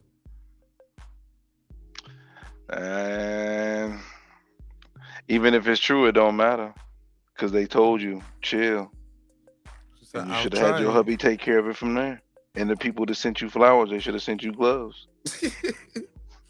What was she talking about? She was like, if the puppies don't have the milk, you got to suck the milk out. Like she did that with her mouth. I saw that in the chat. Did she say she did that? She's like, so yeah, I don't think she said. Milk out. Did she? I don't know if you did. She say she did that because they got a suction. I don't think she said that, but if she did, that's wild. Because that's what she said. Sometimes the puppies, their noses, those dogs, she got the nose and their mouth is not connected, so the milk goes away. You got to suck the milk out. I was like, don't they got like a little baby little thing, like same thing you get for the babies, like a a suction. You squeeze it, you stick it in the nose or the mouth, and you let it go, and it suctions it out. Why are you? I don't know, but even with the medicine, why you not using? If it's a cream that you're using, you're not applying the cream with gloves. Like, that's crazy. I'm just not buying it, man. None of this story makes sense to me. None of the story makes sense to me. I'm not buying this Hannah Gabriel story, dog. I'm not buying it. It makes no sense, especially after she said, and while we sitting around waiting for me to pee, like she made it seem like it just came up coincidental. So we just sitting around waiting for me to pee, and then it comes up. Sounds like she was under that pressure right then. Like, well, let me tell you about these dogs and what's going on here. And the guy was like, well, okay, but you got to report that. I got to make a note. And she was like, okay, we was just waiting for me to pee, and it coincidentally came up about the puppies. And like, hell no, man. You're not buying it even if it's on sale. Even then he said, okay, stay away from that. Don't come in contact with. And I said, I'll try to do my best. No, it ain't no I'll try and do my best. That should have been a yes, sir. I won't touch the stuff. My husband has to do it full time. Instead of us alternating, he has to do it full time. She has resources and means. Take the dog to doggy daycare. Get a family or friend to do it.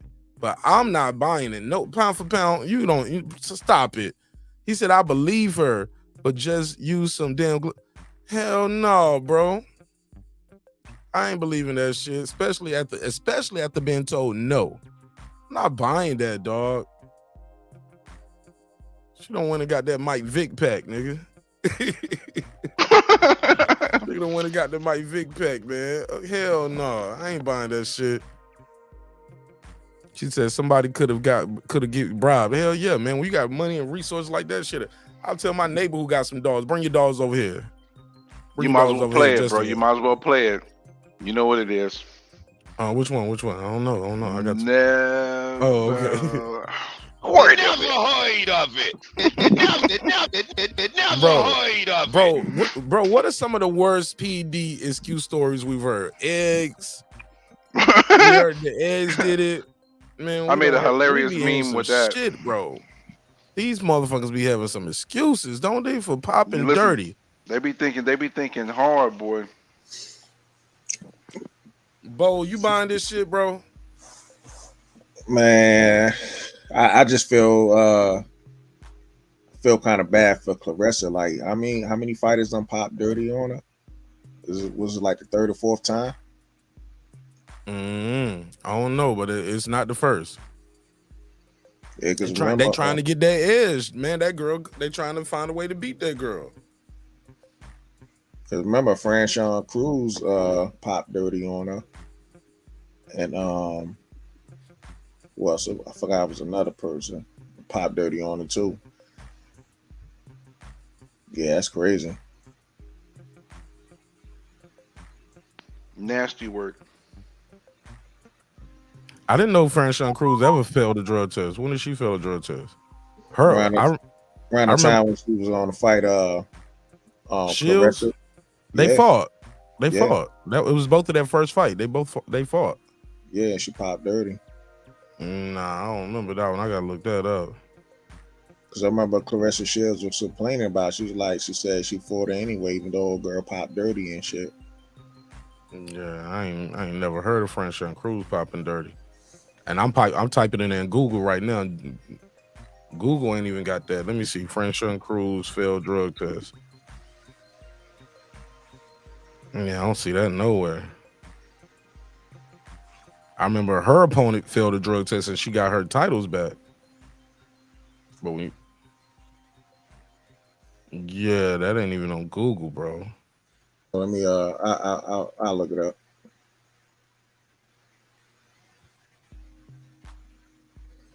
Yeah, I ain't got that. Put that in the private chat. All right. Yeah, no, I can't find that nowhere. I'm looking for it too. All right, but in the meantime, what's your take on this? Yeah, I agree with you. I feel bad for Clarissa. Like, I don't feel bad for Hannah Gabriel, yo. Not at all. You chose. Who said it in the chat? Somebody said in the chat. You chose those puppies over your legacy. Like, come on, fam. Who believes that over your reputation after they told you not to do it? Man, come on, fam. Somebody said somebody couldn't get bribed. That's what it was. My man right here said, I believe her, but just use some damn gloves. Man, they told you not to do it, man. Stay away from that shit, and you kept doing it. Talking about, she even admits, I said, I'll try. And then she said she kept doing it. And then she get a call saying she failed a drug test. Yeah, man. Get out of here. Get out of here. I'm not buying it, dog. Newsflash, we have a morning Oscar De La Hoya cocaine rant. What you mean? Oh, right now? On IG or Twitter? Twitter. Let me go. I'm there. Let's go. Let me go, Oscar. Let's go. Let's go, big fella. Let me see. Is it a reply? Where is it at? Oh, no. It started off with a regular post. This nigga just typing. And he responded to himself. Oh, shit. Yo, Hannah Gabriel on that shit, man. I can't believe it. I'm so disappointed, man, because I had so much love and admiration for Hannah Gabriel, man. But this, she just ruined her whole legacy right here, bro. Shut the fuck up before I binge your lips. What the hell is Oscar De La Hoya you're talking about? Okay, so 2 hours ago, he said, my man supporting Golden Boy. No, he just posted 12 minutes ago, bro. Okay, yeah. Let me scroll right here. 5 minutes ago. 12 minutes ago. Okay, I see. Shut the fuck up before I bang your lips. Oscar De La Hoya replying to Oscar De La Hoya. Somebody said, don't do that shit anymore. I almost lost my life. And luckily I had the balls to rise and win again.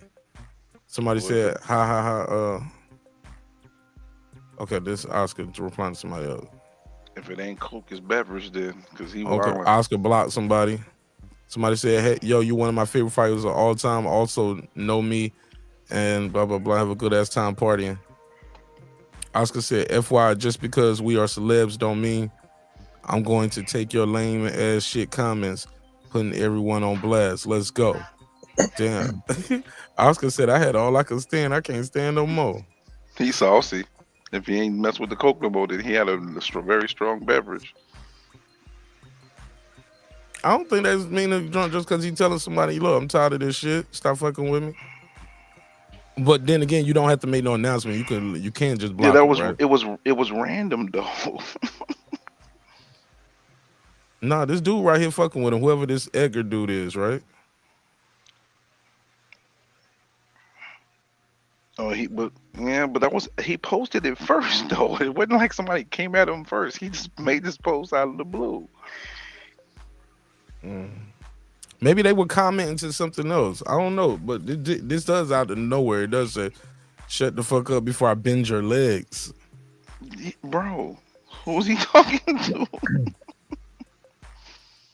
Let me see. Oh no, he was talking junk on the post with him and Rolly. He said, "My man supporting Golden Boy, unlike other fighters." Yeah. Rolly was there, and he said, "Unlike when you left Ryan at the post fight." And then he said, "Such a pussy comment." Yeah, so they was coming at him a little bit. Yeah, they messing with him about this Rolly post. Lord have mercy. Yo, they getting at him. Mayweather put hands on you, like they just messing with him. Somebody said, and he was like, he replied, he was like, "Why do you follow me?"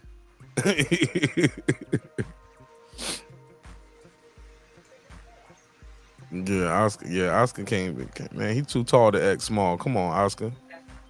Don't let that stuff bother you. He said, "So glad Crawford and Spence has finally happened. Winner fights Alexis Rocha and then Virgil Ortiz." Hell no. That is not the plan. The winner is not fighting Virgil Ortiz and Alexis Rocha. Should I type never Hoyt of it? Yeah. Somebody said, "Hey, Oscar, is cocaine cheap?" Oh, man, they going in. I'm going to leave them alone. Somebody said, and look, Oscar said, "Ask your mom who had you on crack."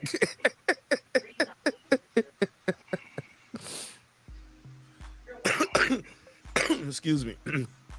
He said, "Okay, Haney beat Loma like Mayweather beat me. Robbery." Like, this nigga out here talking about he won. Come on, bro. Oscar think he won the Mayweather fight. Man, if you don't get off that gas, Oscar, you did not win that fight, bro. Hell no. Let me see. Hey, look, I bet Nelly Haiti dropped this video talking about he done with boxing. And then we got that Spence and Crawford fight. This man, that man got robbed. This is, listen, man, ain't nothing sacred no more, man. Everything wrestling now. There's no way. The judge that scored that 16-12, he shouldn't be able to judge a turtle walk. Man, that man shouldn't be able to judge a kite flying contest. 16-12. Yeah, that's just crazy. Hell yeah. Let's see what they doing out there.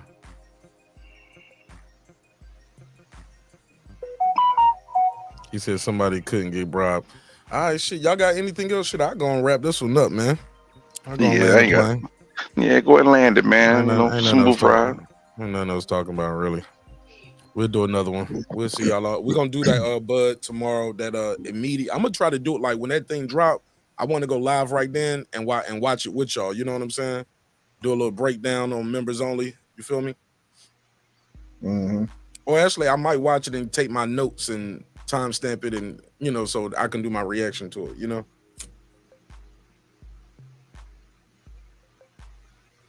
Who knows? I'll probably do it like that though. I might do it live. And have it. I'll be watching it, but y'all can hear the audio. But if you got it, you know what I'm saying, and you can watch it. But I'm not gonna play it up here. But that's it for me, man. Y'all got anything y'all want to add, plug, and promote before I let y'all go? Yeah, I guess I can't find nothing on Franchise Cruz. I guess one of her opponents popped 30 on her and shit. Yeah. Cause that girl who popped on Franchon, she ain't fought since then. Because when I interviewed Franchon, we talked about that, and I was like, "So what? She been banned for life?" She was like, Well, she ain't been banned for life, but it's kind of like an unspoken thing. Like, ain't nobody about to fight you. I'm not fighting you, and you ain't getting no more money over here with us. You know what I'm saying? You making boxing look bad. And I wish more fighters had that stance. Like, oh, you popping dirty? Well, I'm not gonna fight you. And even when they resolved it and they come back, everybody else will be like, nah, we ain't fighting you neither. But You ain't getting no more money in this boxing shit. The only thing is, some of these guys that do pop dirty in men's boxing, they get money. Like Canelo pop dirty, but he's still a cash cow. You know what I'm saying? So that's the thing. There's too much politics in men's boxing, and women boxing. You could show a little bit more integrity because these women ain't getting paid like the men and shit. Yeah, but those women like too though, they still choose not to fight that lady. Is all I was saying. It was like, even though you are restored, you can fight. Yeah, but that girl ain't no cash cow neither, or That's what I'm saying. Like in men boxing is too much politics. Like shit, Big Baby can't get no fight for the most part. He ain't get no real fight. He had to fight he fought overseas somewhere in Dubai. Yeah, but he ain't no cash cow though. Right. And people ain't trying to fight him. People like, man, you dirty. We just think you just getting better at cheating, but ain't nobody trying to fight you, bro. Now, if he was a cash cow, everybody still be trying to fight him though. I agree. For a payday. Yeah. You want payday. You want payday. Yeah. Hey, before I let y'all go, man. Hey, did y'all see this? What's this new show Arnold Schwarzenegger got on Netflix? Y'all seen it? And also, peep the wheels. It's called Fubar, but peep the shit, yo. Netflix, that thing they was talking about, y'all, where they said you ain't gonna be able to share your Netflix account no more. That shit has taken effect. I know. Man, my in-laws couldn't log in, man. I feel bad. Shit, I ain't even got Netflix. Well, I got a Fire Stick, so technically I can get it. Man, they got Netflix set so now, so you can't even share your password with other people. That's greasy. I was like, I hope Hulu and all these other people don't start doing that. I be helping my folks out. They will. They want to get as much money as they can. You know how the game go. Yeah. Yeah, man. So it's like cocaine. It's a dirty game. Been trying to watch some new shows, man. I saw this one called Lucky Hank. It's on AMC. It's the guy who played Better Call Saul. Oh, the same dude? Yeah, he got a show the on lawyer? AMC. Yeah, he got a show on AMC. Same network where Better Call Saul and Breaking Bad was on. They did a really good job with those two shows, man. Hey, so Showtime gets dissolved this summer, right? I don't believe that shit. No, I don't think it gets dissolved. I think that it's at the end of the year. It's going to eventually be part of the Paramount app. What happens if I got Showtime? I got the Showtime app. Then they'll probably convert you over to Paramount app. Okay. But I don't know that for certain, but that's probably what's going to happen. I keep getting an option to buy the Paramount or stuff like that, but see, I get Paramount for free because I got, my college football team. It came with it for a year when I subscribed to my college football team's stuff. They offer Paramount Plus in it. So, that's a good deal. Yeah, I ain't mad at that. Yeah. Well, something else I'm about to tell y'all. Something I want to say real quick before I go. Nah, that's it, man. I ain't got nothing else. I ain't got to hold y'all. Yeah, it's all good. I ain't getting no rest. Well, I'm leaving work early tonight, though. I'm probably leaving in like 20 minutes. As soon as one of my last driver goes to the Atlanta airport and tender this thing going to Dallas, I'm out of here. That's the last thing I need to do. I ain't mad at that. Yeah, I stayed late. I didn't leave till like 8 o'clock in the morning. And I'm supposed to get off at 6. So I'm leaving early tonight. Why you had to stay? Because I was down a person, and I had to do a whole lot more work. Had one issue with a flight, and so I had to deal with the airlines and stuff like that. So once that all was settled, I was like, okay, now I can roll out. Because I deal with logistics, medical specimens, hospitals, and all that. And I'm the operations manager for overnight.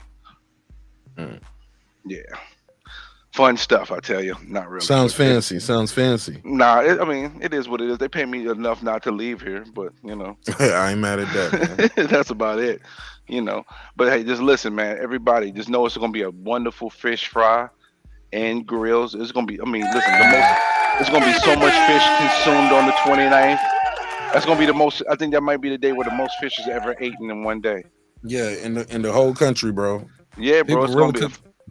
Yeah, go ahead. People really cooking fish on that day. I promise. Man. Eating fish I'm that day. for real. I'm gonna fry some fish. I'm gonna grill some fish. I mean, I'm gonna have other food with it, but I'm definitely gonna grill and fry some fish, man. I'm gonna get my hands on some mahi. Oh yeah, that's Uh, good, boy. That I yeah. love the texture of that You ever mahi. had grouper?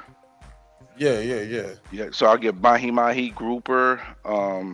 I've been stopped messing with tilapia. I might even get some catfish nuggets. You know what I mean? I remember growing up, my mama never liked cat. She was like, catfish are the dirtiest fish in the world. They eat you if your ass in that water too long.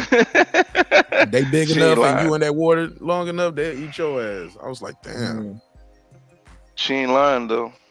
Somebody was But like, them catfish nuggets is delicious. They the rats of the fish. I know. You know what I mean? Well, shrimp is the roaches. We eat sea roaches. Oh yeah.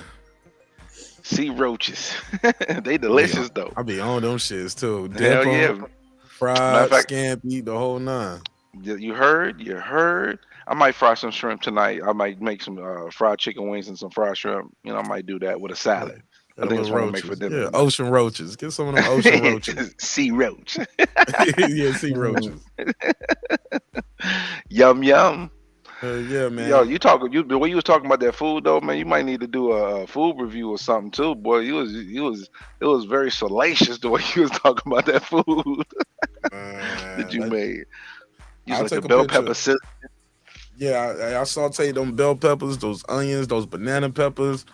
Man, I put the provolone and put a slice of the provolone, but I had this little blend. It's like an Italian blend. It's like provolone, smoked provolone, mozzarella. How you say the other cheese? Fontina Gouda? cheese. Oh, Gouda, Fontina. Gouda and Fontina. It's like a 4 blend.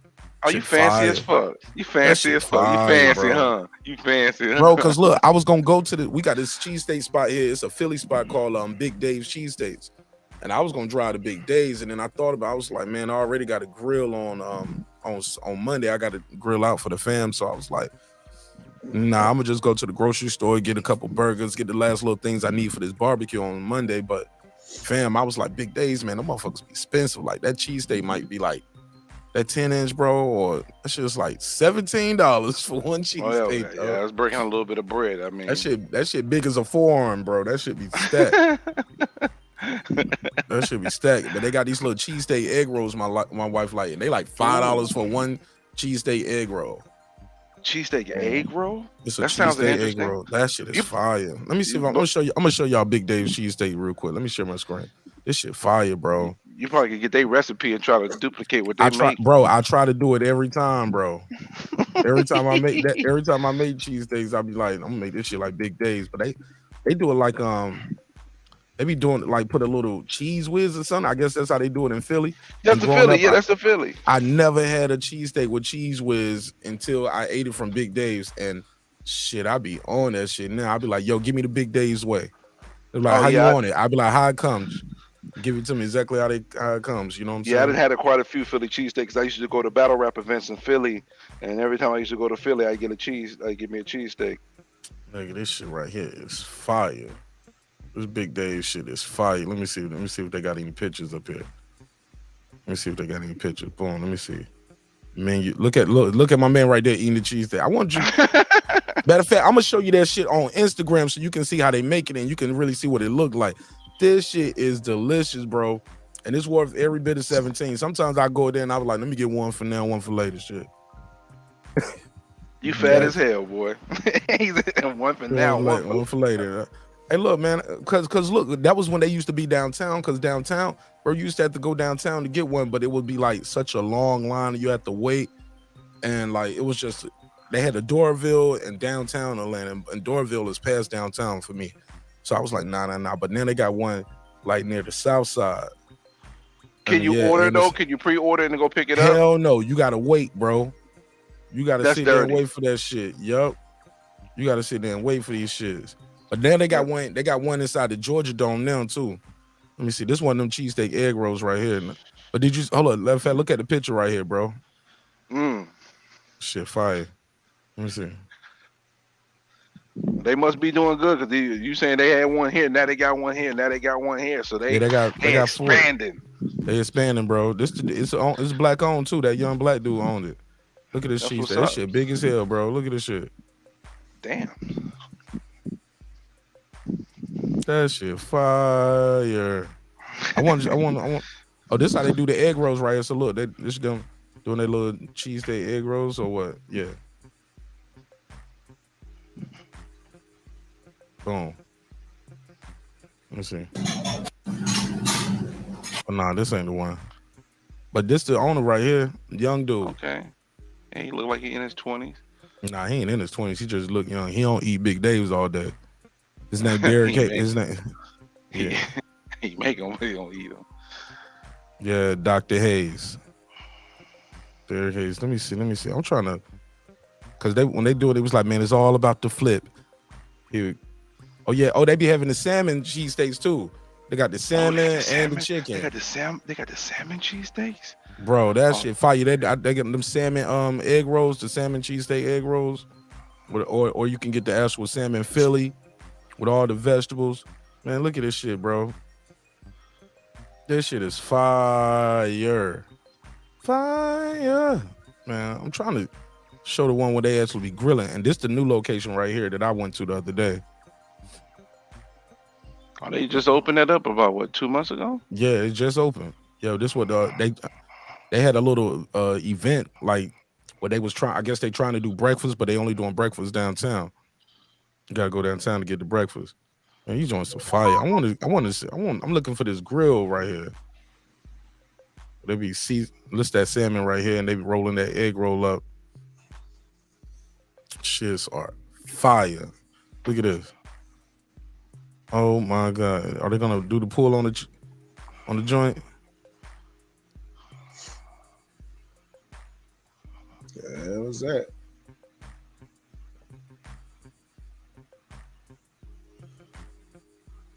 What the hell is that? These are the egg rolls. And look, watch him. He's gonna cut it open. Watch this. Watch it when he pull the egg roll. Watch it when he pull it. Boom. Oh Lord. Look at these. Look at this, man. Oh my God. Big. It's $5 for one though. And this the guy I met right here because I guess he owns one now. He actually built up one of his teammates. Like this guy, he ended up giving this guy a franchise, I believe. One of the guys who was always working so hard. I think he gave him like a part of, or gave him a part ownership or something. What you say? Look at that. The real cheesesteak spot, boy. If you know in Atlanta, Big Days. This is the salmon one right here. Let me see if they're gonna show it all the way at the end. You can see like how the salmon cheesesteak or the salmon egg rolls look. That shit is fire, bro.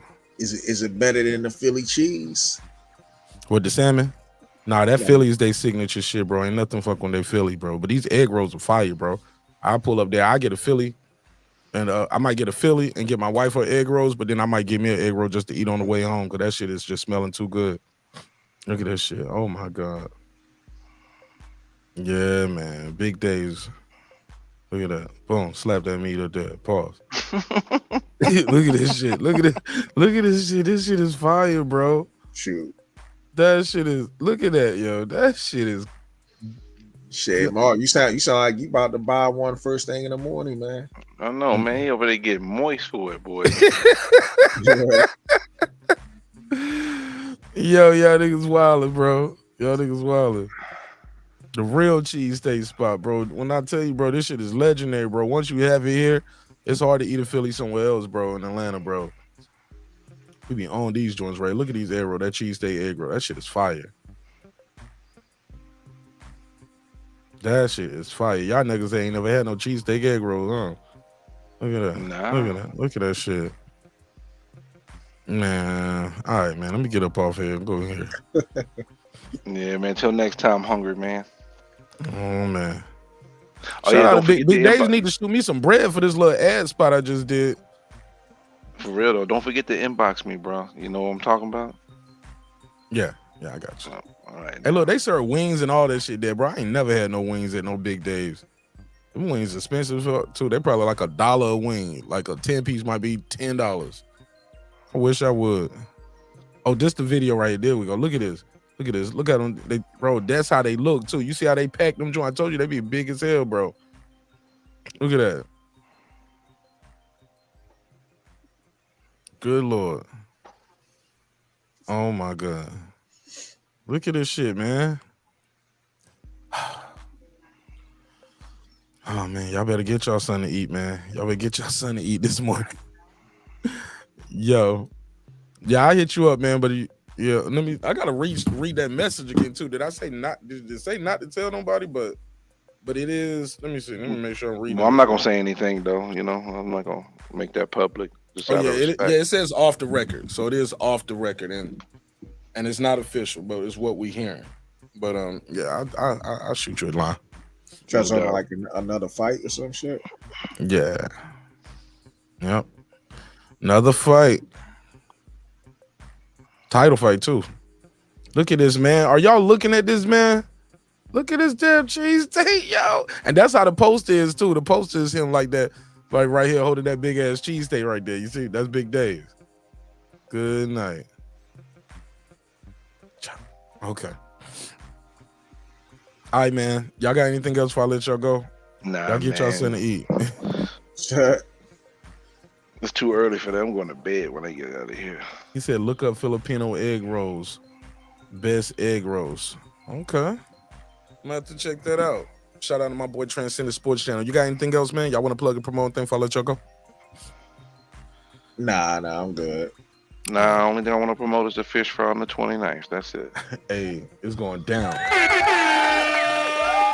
Hey, boys out there. Go ahead. Hey, my only thing is I got a feeling. Well, what happened? What you think would happen if Errol Spence was the pop, right? Because when they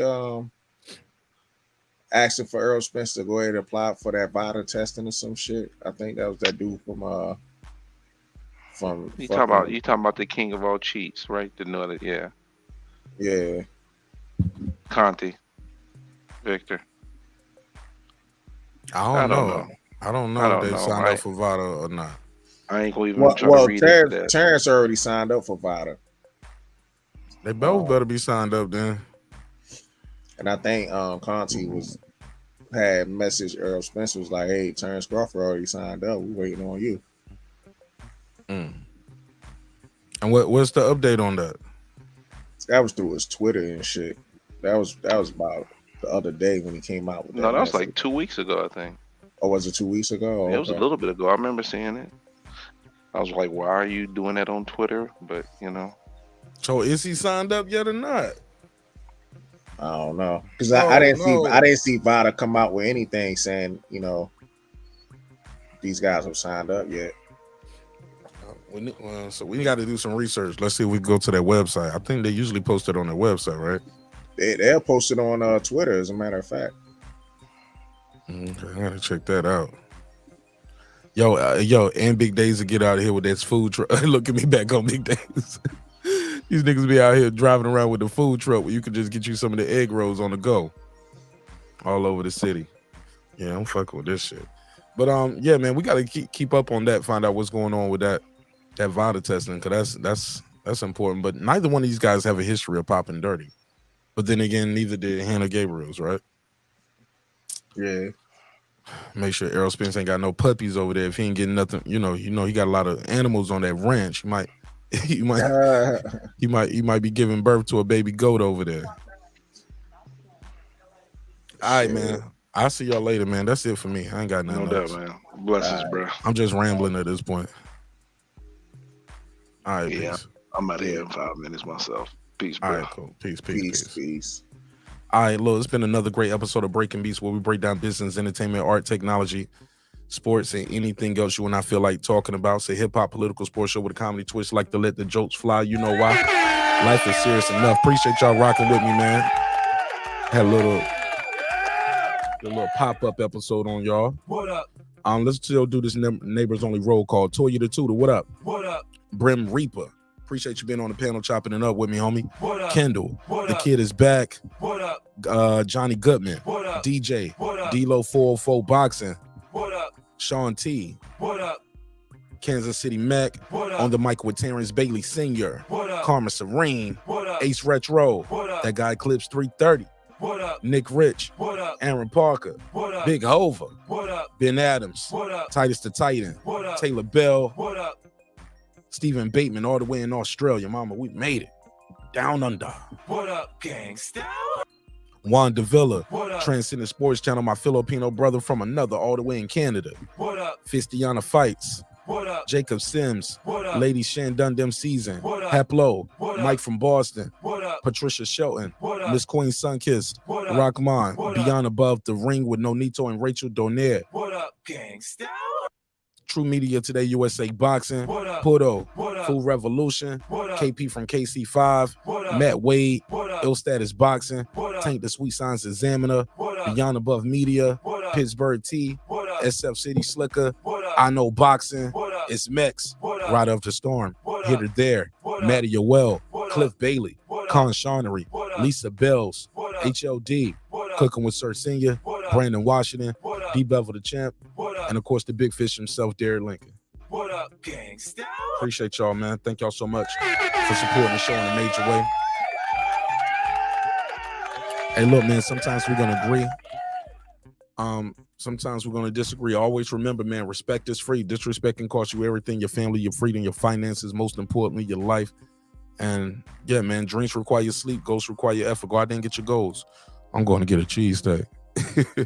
Joking. Let's get it. I built this shit. Me. Brick by brick. And I'll be damned if I let you tear it down just because you don't like the way another nigga talk. And I mean that shit. Drive, motherfucker.